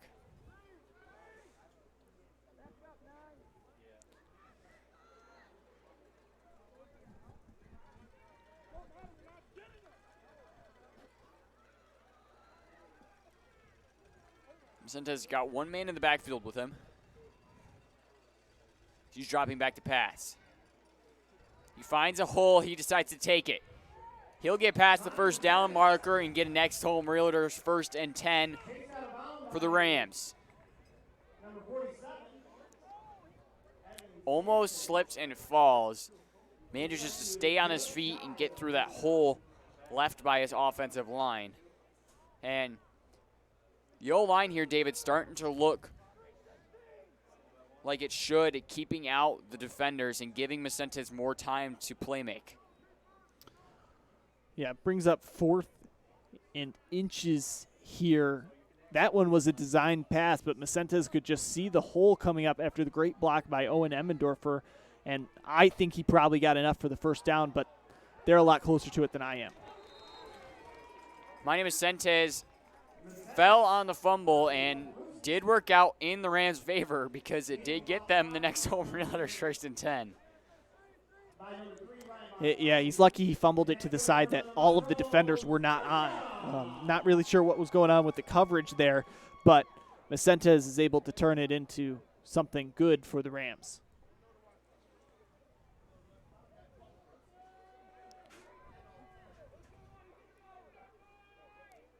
So 1st and 10 for the Rams as they're getting close to the end zone. They have about 30 seconds left on the clock before they have to switch ends of the field. Vicente is going to keep it himself once again, and he's going to take it out wide. Have plenty of people to block for him, and he'll get into the end zone for a Riverside Market touchdown. And Manny Vicentes really taking that drive into his own hands there. Did a majority of the running for his team and got into the end zone, giving his team back to that 2-touchdown lead. Yeah, let's talk about Vicentes here a little bit. He's got 16 attempts for 74 yards and now a touchdown on the ground. Plus, through the air, 8 of 14 for 166 yards and 2 touchdowns. Just making everything happen out there. And for somebody who had a slow start to the season, he's really coming along great. Rams going for 2. Vicentes having to scramble. He's going to try and run it in, but he'll end up tripping. So 2-point conversion going to be no good. So as both teams go into their huddles to take a break, we're going to take a short break here ourselves, and we'll be right back after this. Are you looking to add value to your home or business? Barrett Construction specializes in home and business remodeling improvements of all kinds. From deck, siding projects, to bathroom, bedroom, cabinets, and kitchen remodeling, Pat Barrett and his Barrett Construction team does it all. Need help turning your attic or basement into a family living space? Barrett Construction can do the job. To add curb appeal to your home or business, make the right choice and call Barrett Construction. Powell & Sons Tree Service and Lawn Care takes care of the work around your house or business that needs to be done safely by insured and certified licensed professionals. From line clearance to stump removal, to pruning and shaping, wood chipping, chimney cleaning, gutter cleaning, and firewood sales, Powell & Sons Tree Service and Lawn Care is your answer for all of your property care needs. Call Anthony Powell and have his team of professionals do all the heavy lifting. Welcome back, high school sports fans. I'm Daniel Sackrider. Alongside me is my broadcasting partner for tonight, David Sackrider. Rams up 2 touchdowns once again after the touchdown run by Vicentes, the 2-point conversion being no good. So Rams get a kickoff once again. And Durand, not a ton of time to work with before the end of the third quarter here. Only 22 seconds, going to be less after this kickoff. Kick going to be fell on at the 35-yard line in Railroaders territory.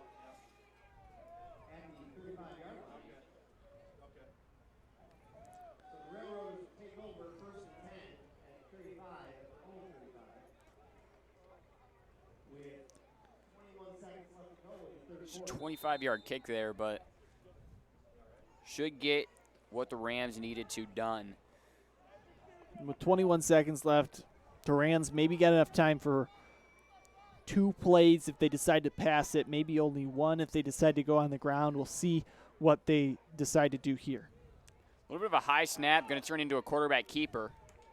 Kelly not going to get very far. He'll get a gain of 1. They make it 2nd down and 9.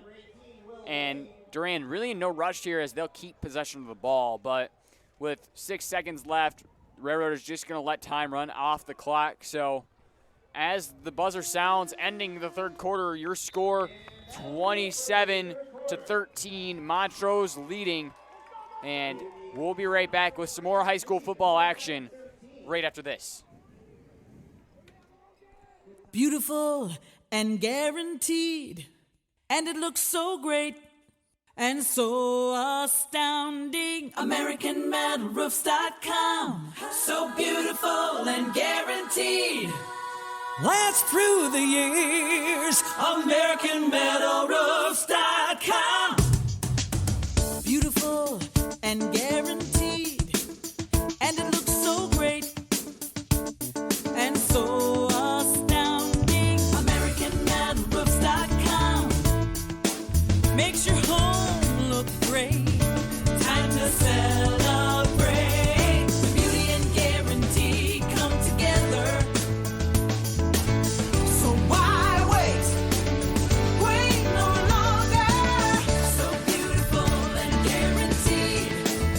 Last through the years. American Metal Roofs. Welcome back to Bob Hayes Athletic Complex here at Bob Hayes Field. I'm Daniel Sackrider. Alongside me is my broadcasting colleague for tonight, David Sackrider. And as we're getting ready to start the fourth quarter of play here, Rams leading 27-13. Obviously, Railroaders have possession of the ball here. Kelly dropping back to pass. Still sending one deep downfield. Going to fall incomplete. Going to make it 3rd down and 8.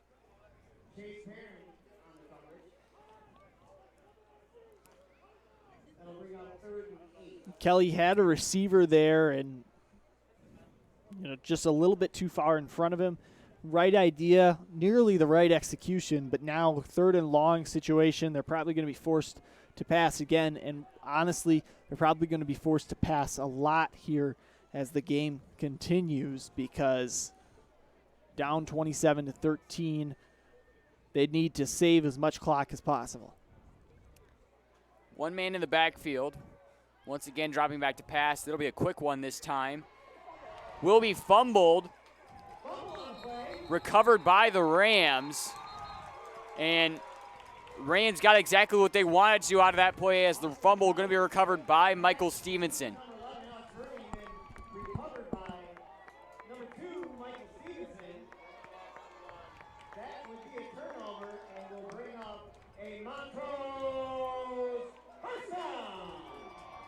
Well, it's just an excellent job by Michael Stevenson to be aware of the ball coming out and then making the play.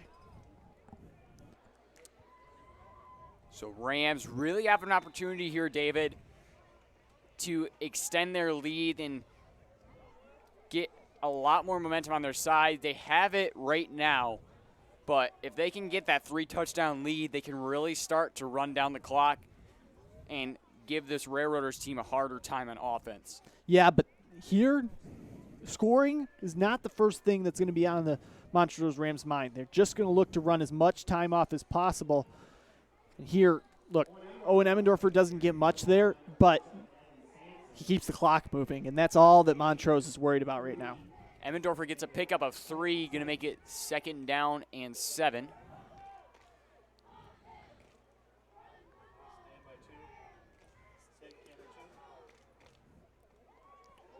Very wet outside, still raining since it started near the beginning of the game. 57 degrees outside. Very cool. As a quarterback keeper by Macentes, he'll get room to run, get past the 1st down marker and stay on his feet. He'll get down the field into the 10-yard line and into the end zone as Monty Macentes scores another Riverside Market touchdown for the Rams. 42-yard run by Macentes, plenty of broken tackles.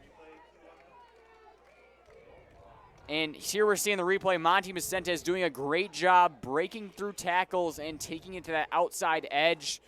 And just a simple run into the end zone. Got exactly what he wanted to out of that.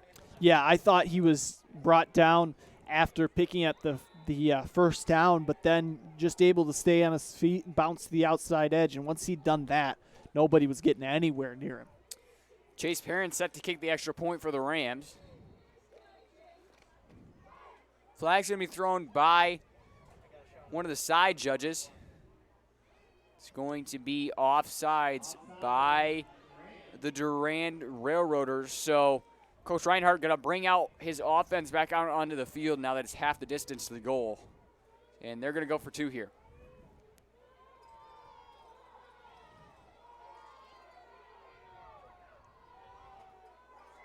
Only took 57 seconds for the Rams on that drive. I believe was a 2-play drive, if I'm not mistaken. Vicente is going to hand it off to Emmendorfer. He's quickly swallowed up, though. So the 2-point conversion going to be no good. Montrose struggling with their 2-point conversion so far. Not too much of a worry for them as they're still up by 20. So your score right now, 33-13, Montrose leading. And as both teams go to take a break, we're going to take a short break here ourselves, and we'll be right back after this. Are you looking to add value to your home or business? Barrett Construction specializes in home and business remodeling improvements of all kinds, from deck, siding projects to bathroom, bedroom, cabinets, and kitchen remodeling. Pat Barrett and his Barrett Construction team does it all. Need help turning your attic or basement into a family living space? Barrett Construction can do the job. To add curb appeal to your home or business, make the right choice and call Barrett Construction. Welcome back to Bob Hayes Athletic Complex here at Bob Hayes Field. I'm Daniel Sackrider. Alongside me is my broadcasting colleague for tonight, David Sackrider. And David, I don't think the Rams were really expecting a touchdown run out of Monty Vicentes there, but he sure did turn it into one. Well, I mean, what can you say? Vicentes, 17 attempts, 116 yards on the ground, and 2 touchdowns, plus 8 completions on 14 attempts through the air for 166 yards and 2 touchdowns, just making everything happen tonight. Kick going to be caught at the 31-yard line as a special teams player for the Railroads going to be sent flying. Ball going to be taken up 5 yards, to the 36-yard line in Railroaders territory.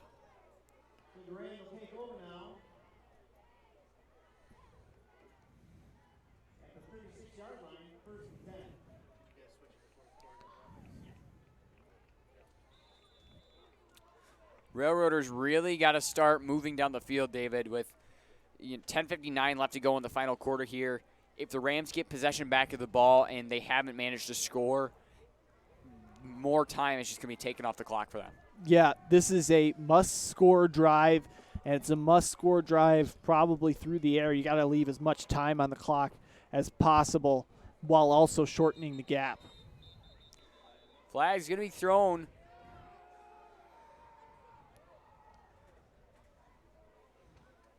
Here's the Montrose sideline. Going to be a delay of game on the Railroaders. So it's going to be brought back 5 yards. You're going to make it first down and 15 now for the Railroaders on their own 31. Not the start you wanted there. Your needs a momentum booster, and instead you do the opposite. Kelly dropping back to pass. Still looking downfield. He's getting quickly rushed by Rams defenders, and Ben Wade going to get the sack in the backfield. That's going to be a tackle for a loss of 2, David.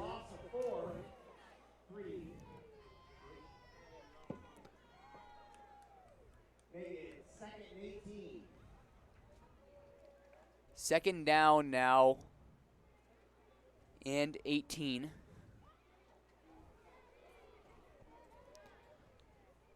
Well, now you got to pass. Unfortunately, second and 18 is a definite passing situation. Even if it wasn't because of the time, Looks like they're actually going to run it coming out of that wing T formation. Rams rushing to try and get a hold of Charlie Rollins on the carry there. It's enough for a pickup of 7. Going to make it 3rd down and 11. And the Railroaders been in a situation similar to that earlier in the second quarter where they were 3rd down and 34, I believe is what it was.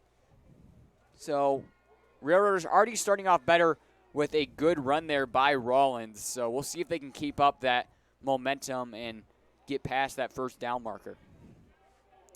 Pitch taken to the outside. That's Lynn. He's going to run through defenders but quickly be taken. Number 4, Gabe Lynn on the carry. Brought down by number 20, Trevor Bruton, and number 18, Will Wade. Wade and Bruton on the tackle there. They'll get past the original line of scrimmage now. Make it 4th down and 9. And, David, I'd have to imagine they're going to go for it here with the holder in right now. Yeah, absolutely. You'll see Kelly runs back onto the field after getting the play from the sideline. They're not exactly in 4-down territory here. This is usually a situation where you would see them punt. But unfortunately, because of the score and the time being what it is, they're going to have to try to move the ball and get the 1st down. Trying to confuse the Montrose defense a little bit. The Railroaders switched into their wing T formation very quickly. And it did end up working out for the Railroaders as they'll get past that 1st down marker and into the next home Railroaders 1st and 10. It's a gain of 17. We'll see good use of blocking by his teammates. He'll get pretty far down the field before he's finally wrapped up and thrown out of bounds. Especially good blocking by his quarterback. That's not something you see very often. Normally the quarterback will go and take themselves out of the equation on a play like that. But there, the quarterback steps up, makes a key block, and is what turns it into a 1st down. Ball taken to that outside edge of the line. It's going to be a pickup of 8, going to make it 2nd down and 2. And now you're starting to see this Railroaders offense move. Yeah, but maybe it's a little bit too much too late. They've taken a lot of time off the clock on this drive alone, and they haven't had success with the pass. Their only real success here has been on the ground, but that's kind of the killer for them. What they need to do to get to the end zone is also the thing that's going to hurt them as the time draws near on the end of this game. Well, 3 minutes already been taken off the clock since the start of this drive. Ball taken outside. Going to get past that 1st down marker and get the next home Railroaders chain mover. That was Lynn on the carry.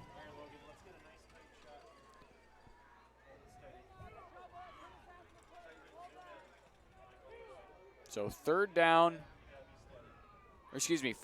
and 10. Chingang has not moved yet for some reason. There is a flag on the play. The officials are talking things over.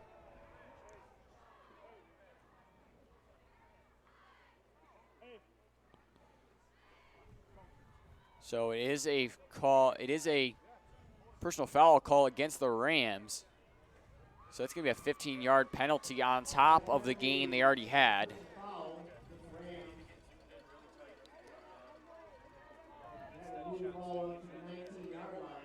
So Railroaders now on the 19-yard line, and good opportunity to score here and bring that Montrose lead down to just 2 touchdowns. Flag's going to be thrown by every single official. It's going to be a false start against the Railroaders. Going to make it 1st down and 15 now. So just when they were starting to put some stuff together, miscommunication on the offensive line puts them in a situation with 1st and 15. And, by the way, the clock's still moving. So under 8 minutes now left to go in the 4th and final quarter of play. And you know, you've mentioned it multiple times now, but that running game for the Railroaders really starting to be detrimental to their own team as quarterback Austin Kelly looking to pass there, going to fall incomplete. By the time that Kelly looked up to try to find a receiver downfield, he looked up right into the eyes of linebacker Everett Jenkins, who was running full steam ahead right at him. And look, when you got a guy right up in your grill as you're getting ready to pass, it's going to be hard to complete that pass, regardless of how many open receivers you've got downfield. So 2nd down and 15 for the Railroaders. They're back into that wing T formation. Going to be pitched to the outside and quickly wrapped up. That's Trevor Bruton on the tackle. Rollins on the carry.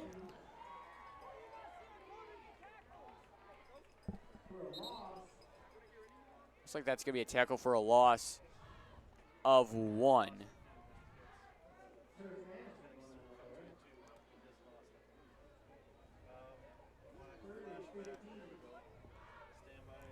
So 3rd down and 16 for the Railroaders. And they've been in worse situations and gotten out of it, David. So we'll really have to see what they decide to do as Kelly going to drop back to pass. He'll send one deep. Rams almost intercepting it.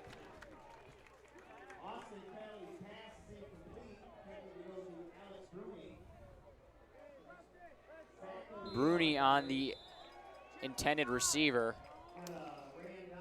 There is an official timeout called, so as both teams go to talk things over, we're going to talk things over here ourselves, and we'll be right back after this. Waste Connections is one of the nation's largest providers of solid waste collection, transfer, recycling, and disposable services. Waste Connections is an outstanding service business that is locally managed by professionals living and working in the communities they serve. From providing essential waste and recycling services to assisting local governments and sponsoring community organizations, putting the community first is the top priority. Waste Connections. Connect with the future. An American Metal roof just makes sense. Not only is it permanent, unlike asphalt, it's also guaranteed. And with all the colors and styles available, American Metal roofs are stunning. Visit our photo gallery at AmericanMetalRoofs.com and see for yourself. And no, they're not noisy in the rain and they don't attract lightning. Your American Metal roof will attract the admiring gaze of friends and neighbors, though. Learn more today. Call 844-METAL-ROOFS or visit our website at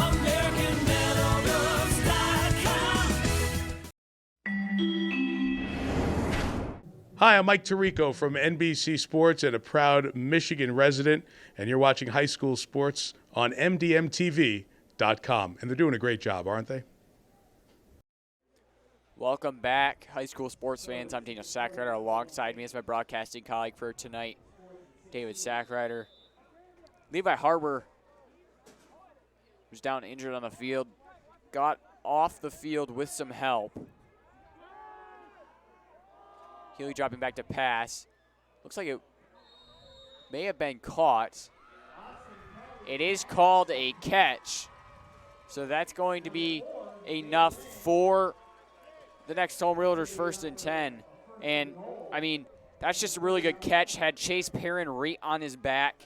Still managed to come through with it. That was Lynn on the catch. Yeah, but the thing about that one is, unfortunately, Chase Perrin, not very tall. So it was a smart job by the receiver there to get Perrin on his back. It's going to be tougher for somebody like Chase Perrin to make a play on the ball when he's coming from behind. Healy dropping back to pass. He's going to take it out wide, try and get into the end zone. Rams going to be quick to take that away. Going to make it 2nd and goal now for the Railroaders. And, David, we've talked about it multiple times. We're now under 6 minutes left to go here. And even if the Railroaders do score here, it's going to be very hard for them to get that 2nd and 3rd touchdown they need to get ahead of the Rams because of that clock. Yeah, especially with Montrose putting a focus on trying to take as much time as possible off of the clock. But first you got to get into the end zone. Looks like an attempted run down the middle. Once again thwarted by the Rams. It's going to make it 3rd down and looks to be about 3.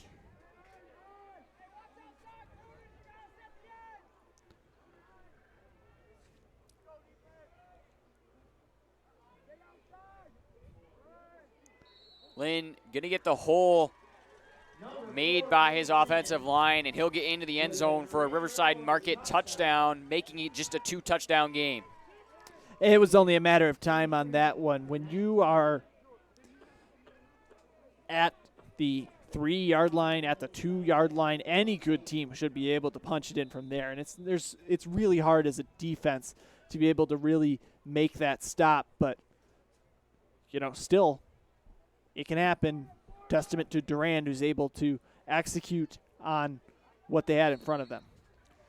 2-point conversion going to be good. So Durand going to bring the deficit down just a little bit more. Going to bring your score 33-21. Montrose leading with 5 minutes left to go. So as both teams go to talk things over, we're going to talk things over here ourselves, and we'll be right back after you hear a word from some of our community business partners. Come into the deli on your way to work or school and grab a sandwich or a salad.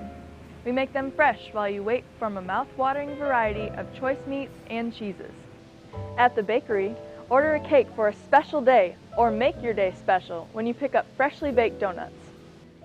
Fill your plate with garden fresh fruits and vegetables right here in our produce department.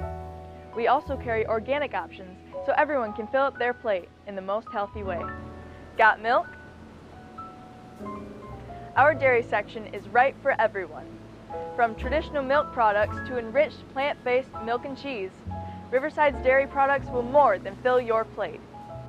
Select a cut of delicious, fresh meat here at our meat department and create a fun, fresh, and fancy recipe to fill up your plate. Visit our 2 locations on Vienna Road in Montrose and on Oak Street in Durand. Also remember to like us on Facebook. Welcome back to Bob Hayes Athletic Complex here at Bob Hayes Field. I'm Daniel Sackrider. Alongside me is my broadcasting colleague for tonight, David Sackrider. And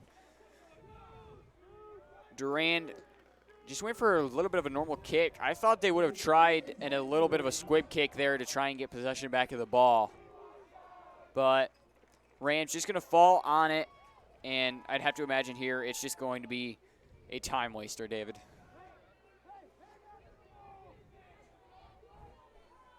Yeah, absolutely. You just stick to the ground game. Looks like Montrose may have mostly reserves in right now and just try to keep the game in hand. That's Stevenson on the carry. He's going to take it out wide, and he's got room to run. Trucking through defenders, he'll get a pickup of 9. There's going to be a official timeout called for an injured player. So as both teams go into their huddles to take a break, we're going to take a short break here ourselves, and we'll be right back after this. McDonald's of Montrose is a family-friendly franchise. Along with all-day smiles, McDonald's offers all-day breakfast. Order from the counter, the drive-thru, the McDonald's app, or the new kiosk. The Deanna family restaurants are still your breakfast, burger, and beverage destination. Bring in the little ones and enjoy a Happy Meal. Come on in any time of the day and join our family here at the McDonald's of Montrose. Montrose Orchards is a family-owned business located on Seymour Road, north of Vienna Road, that produces a delicious variety of fresh fruits. Check out Debbie's Kitchen, which features fresh baked goods and delicious sweet treats. Be sure to visit the Montrose Orchards Farm Market as well. In the fall, you can pick your own perfect pumpkin from our Pumpkin Patch 2. All this and more is at Montrose Orchards in Montrose, Michigan. Welcome back to Bob Hayes Athletic Complex here at Bob Hayes Field. I'm Daniel Sackrider. Alongside me is my broadcasting colleague for tonight, David Sackrider. Injured player for the Red Orders being helped off the field very minimally And speaking of injured players, happy to report Levi Harbor, injured player for Montrose just a few downs ago, is okay, just had a twisted ankle.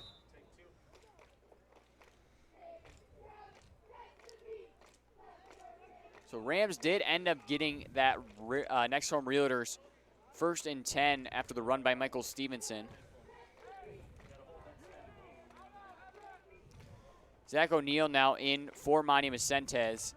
As ball going to be handed off to Owen Emmendorfer. He'll take it out wide, get good blocking by his teammates, and he'll end up getting enough for the Next Home Realtors 1st and 10, and Rams really starting to move down the field now. And they just can't help themselves. It's not really what they want to do here, but when the Durand defense is just leaving them these holes, they've got to take advantage of the opportunity.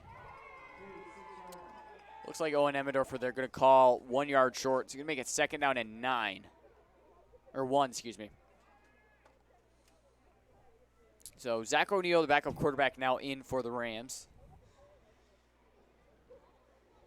He'll hand it off to Stevenson. Stevenson tried to take it up the middle, and a defender attempting to throw Stevenson down onto the ground. Actually going to help him get past that 1st down marker and get the Next Home Realtor chain mover for the new set of downs. 3 minutes and 45 seconds left to go here in the 4th and final quarter of play.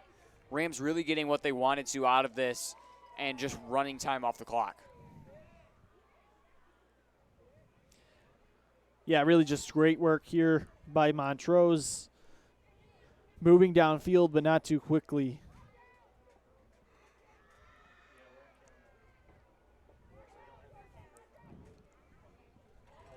O'Neill going to hand it off to Emmendorfer, who will take it out wide. He's got room to run. He's got blockers in front of him. Stevenson leading the way. Emmendorfer going to use him to the best of his ability, and he'll get past the 15-yard line. And you see Emmendorfer there as he slid to the ground trying his best to stay in bounds. Fortunately, he's going to go out. And good communication by Emmendorfer and Stevenson to know what they're supposed to be doing there, and Stevenson did a good job blocking for his teammate.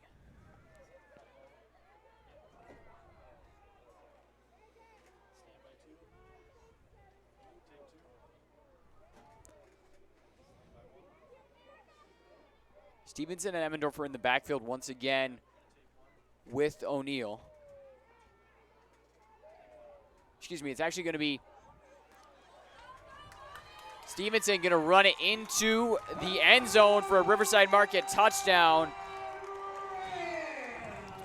And actually, excuse me, in the backfield was Connor Alsup and Michael Stevenson, not Owen Emmendorfer. Monty Macenas just showing his speed. He was out for a few plays there, and they brought him in when they swapped out Owen Emmendorfer and brought him in for Zach O'Neill. He's got plenty of open field in front of him, and he just does exactly what he's done all game and executes well to get into the end zone.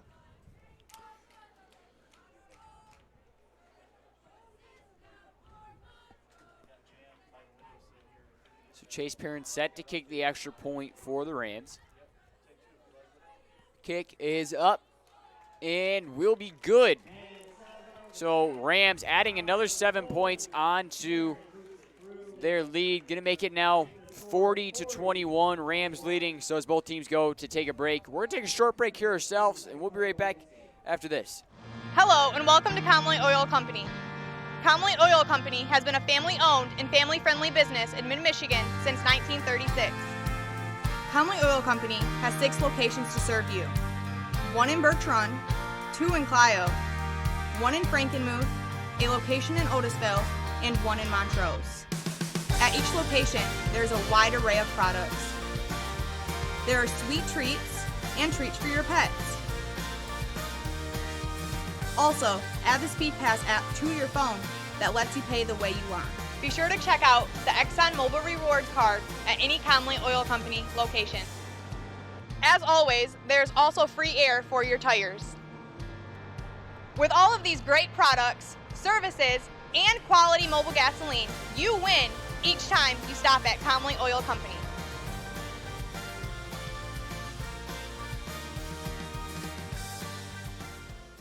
Welcome back, high school sports fans. I'm Daniel Sackrider. Alongside me is my broadcasting colleague, David Sackrider. And my name is Sentez, once again getting another touchdown added on to the night after the easy run in towards that inside sideline. Going to bring the Rams up to the 40 mark.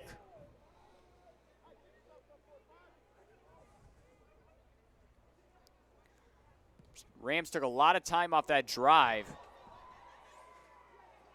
Ending with 2:30, and a very interesting kick by Chase Perrin. Ball ended up jumping over a defender.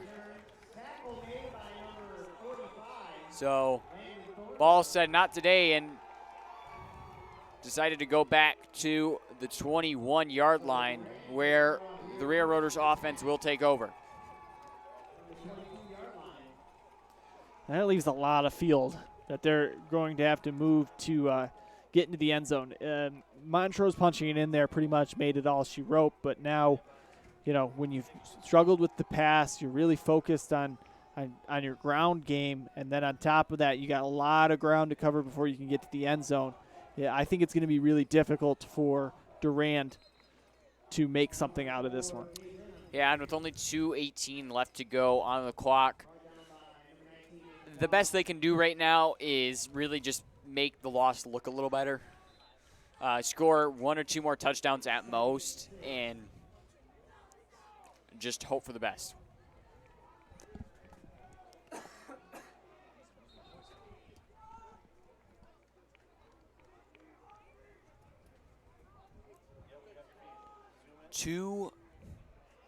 Second down and 5 to go for the Railroaders. Clock still ticking as we are under 2 minutes left to go in the fourth and final quarter.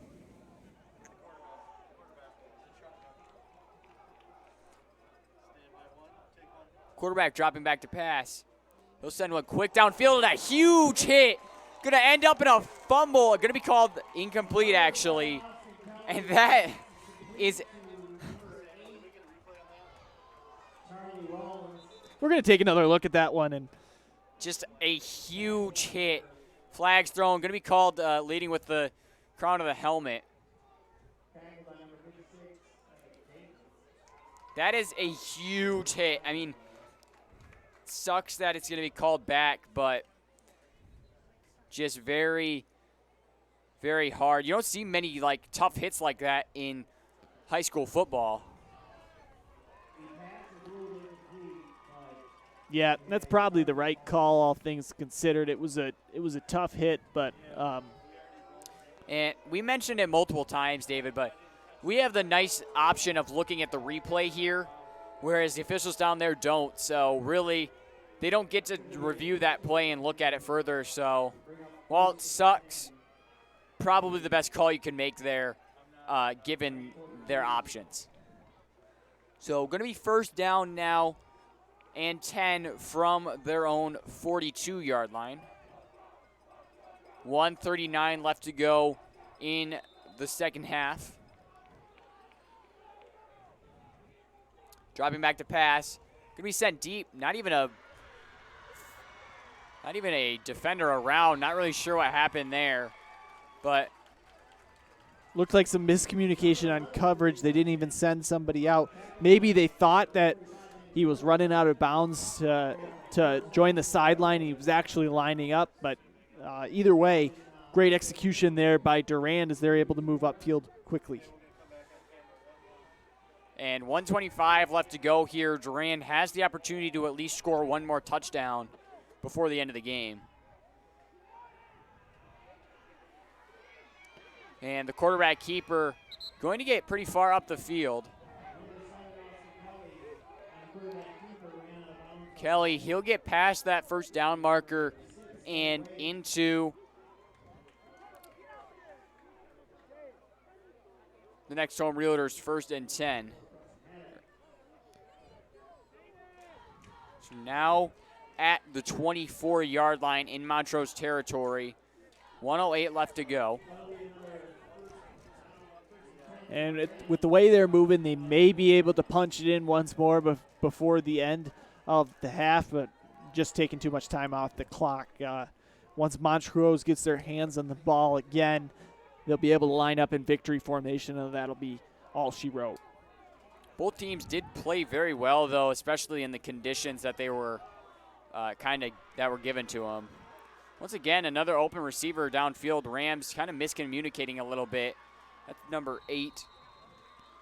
And that play was not designed to be passed to Rollins, as Kelly decided at the last minute to take a look to the other side of the field, and as he was falling to the ground, is able to find his receiver to bring up 1st and goal from the 5. So timeout's going to be called, so as both teams take a break. We're going to take a short break here ourselves, and we'll be right back after this. Calico Construction, LLC is a union construction company owned and operated by Tim Calico. Tim has worked in the construction industry for over 20 years. Through the years, Tim and his team have worked with a variety of projects of various sizes. One of the most recent Calico construction projects was the new Montrose Township office complex. To discuss your next building project, give my dad, Tim Calico, a call.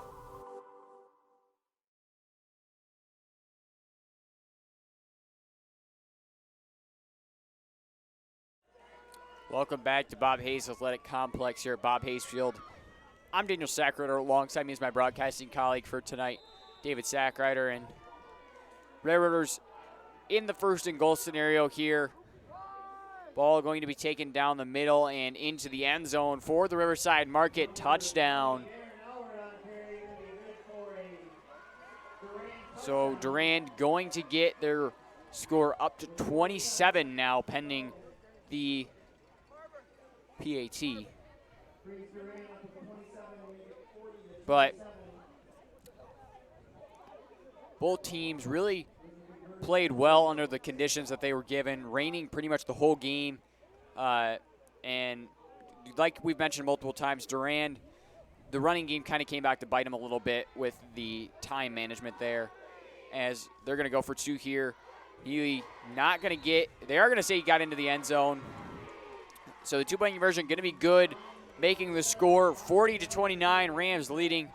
So as both teams go into their huddles to talk things over, we're going to talk things over here ourselves, and we'll be right back with some more 4th quarter action after this. Sports give so many opportunities to kids. It gives them an opportunity to see where they fit within a team, persevere, understanding how to work with different personalities. Those are the lessons that will make you a successful adult. As a mom, you have to have an understanding of what concussions are. Concussions are things that are treatable. If we take care of athletes, they will be able to develop and have a long, happy, healthy life.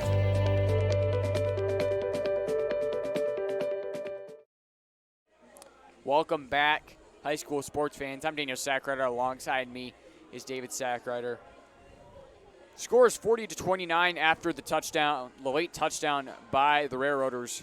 47 seconds left to go in the 4th and final quarter here. Rams most likely here just going to get possession of the ball and line up in victory formation to end. Very well played game on both sides, realistically. Both teams had a few errors that kind of came back to bite them a little bit, but I think both teams can be pretty happy with their performances tonight.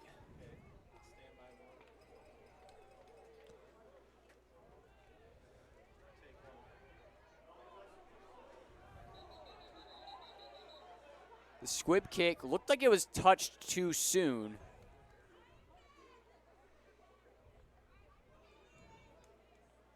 So Montrose going to get possession of the ball as it was not 10 yards before the Railroader special teams could pick it up. So Montrose going to get the ball past that 50-yard line. And what would be normally very good field position, not going to mean much for the Rams.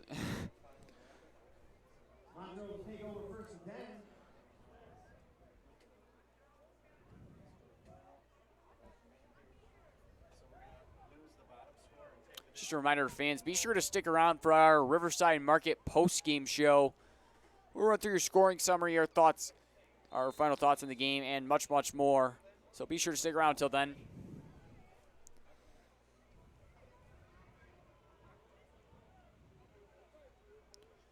It's Rams in victory formation.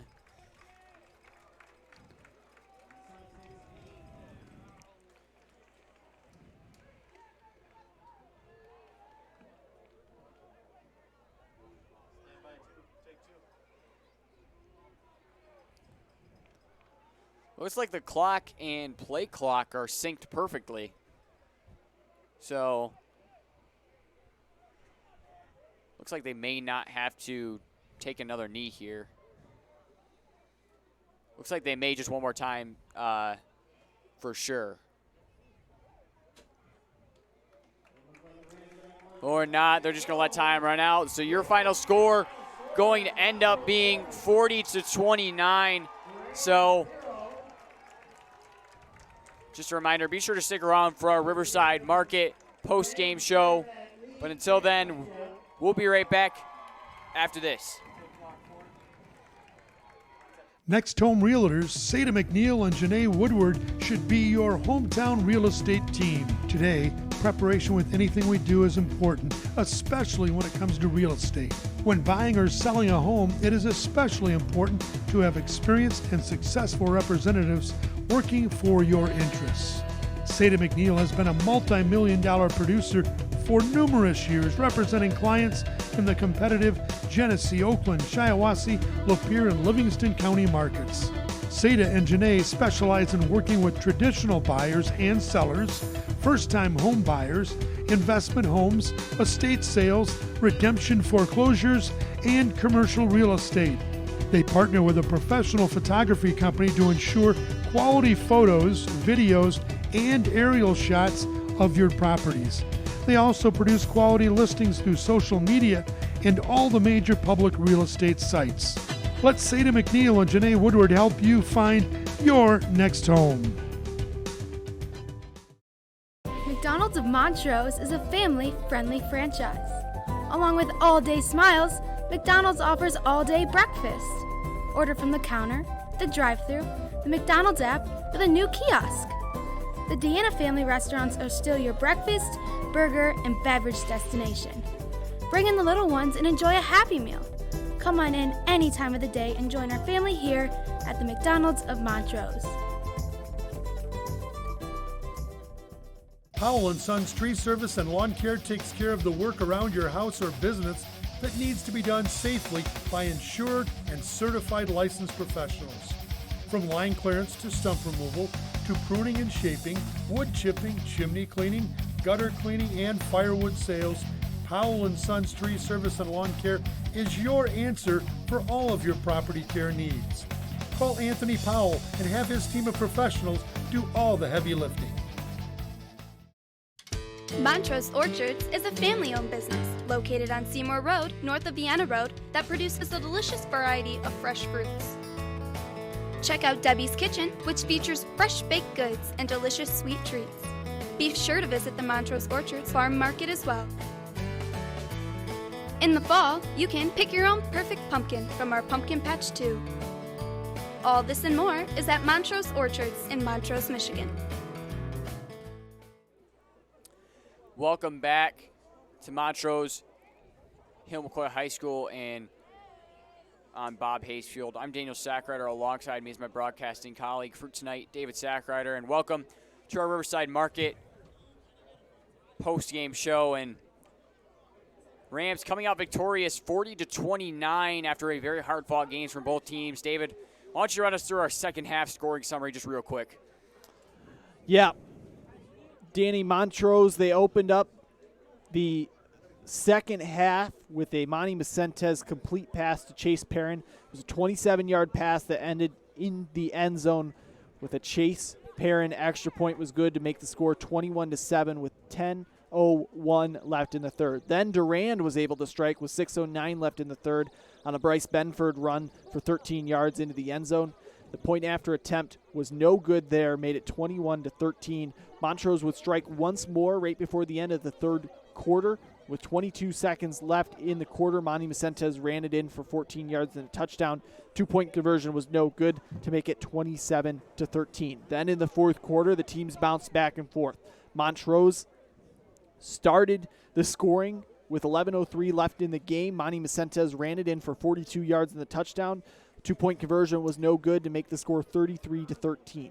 Then Durand struck back with 5:07 left in the game. Gabe Lynn ran it in for 2 yards and the touchdown, but the 2-point conversion for them was no good to make the score 33-21. Montrose struck next with 2:30 left in the game. Monty Vicentes ran it in for 17 yards and the touchdown. That would prove to basically be the finishing blow as they went up 40-21. Durand was able to strike one more time as Darren Allward ran it in for 5 yards and the touchdown, and the 2-point conversion run by quarterback Austin Kelly was good to make the score 40-29 with 47 seconds left in the game, but just not enough time left for Durand to do anything as Montrose was able to line up in victory formation and take the W. Thanks, David. And, I mean, both teams really came out here and played their best. Obviously, the rain really played a big factor in both teams kind of committing a good amount of errors. But, I mean, score really shows 40-29. Both teams did a good job on offense and defense. Montrose just coming out as the better team. So now, as long as New Lothrop and Opadelsi win their games, there will be a 3-way tie for first in the Mid-Michigan Activities Conference. So we'll have to wait and see for scores from those games. But before we head out, I would just like to thank our entire Montrose Digital Media TV team. And once again, I've been Daniel Sackrider. Alongside me has been David Sackrider. We'd like to thank you all for tuning in. And once again, your final score was 40-29, Montrose winning it. So we'd like to thank you all for tuning in, and we'll see you all next time.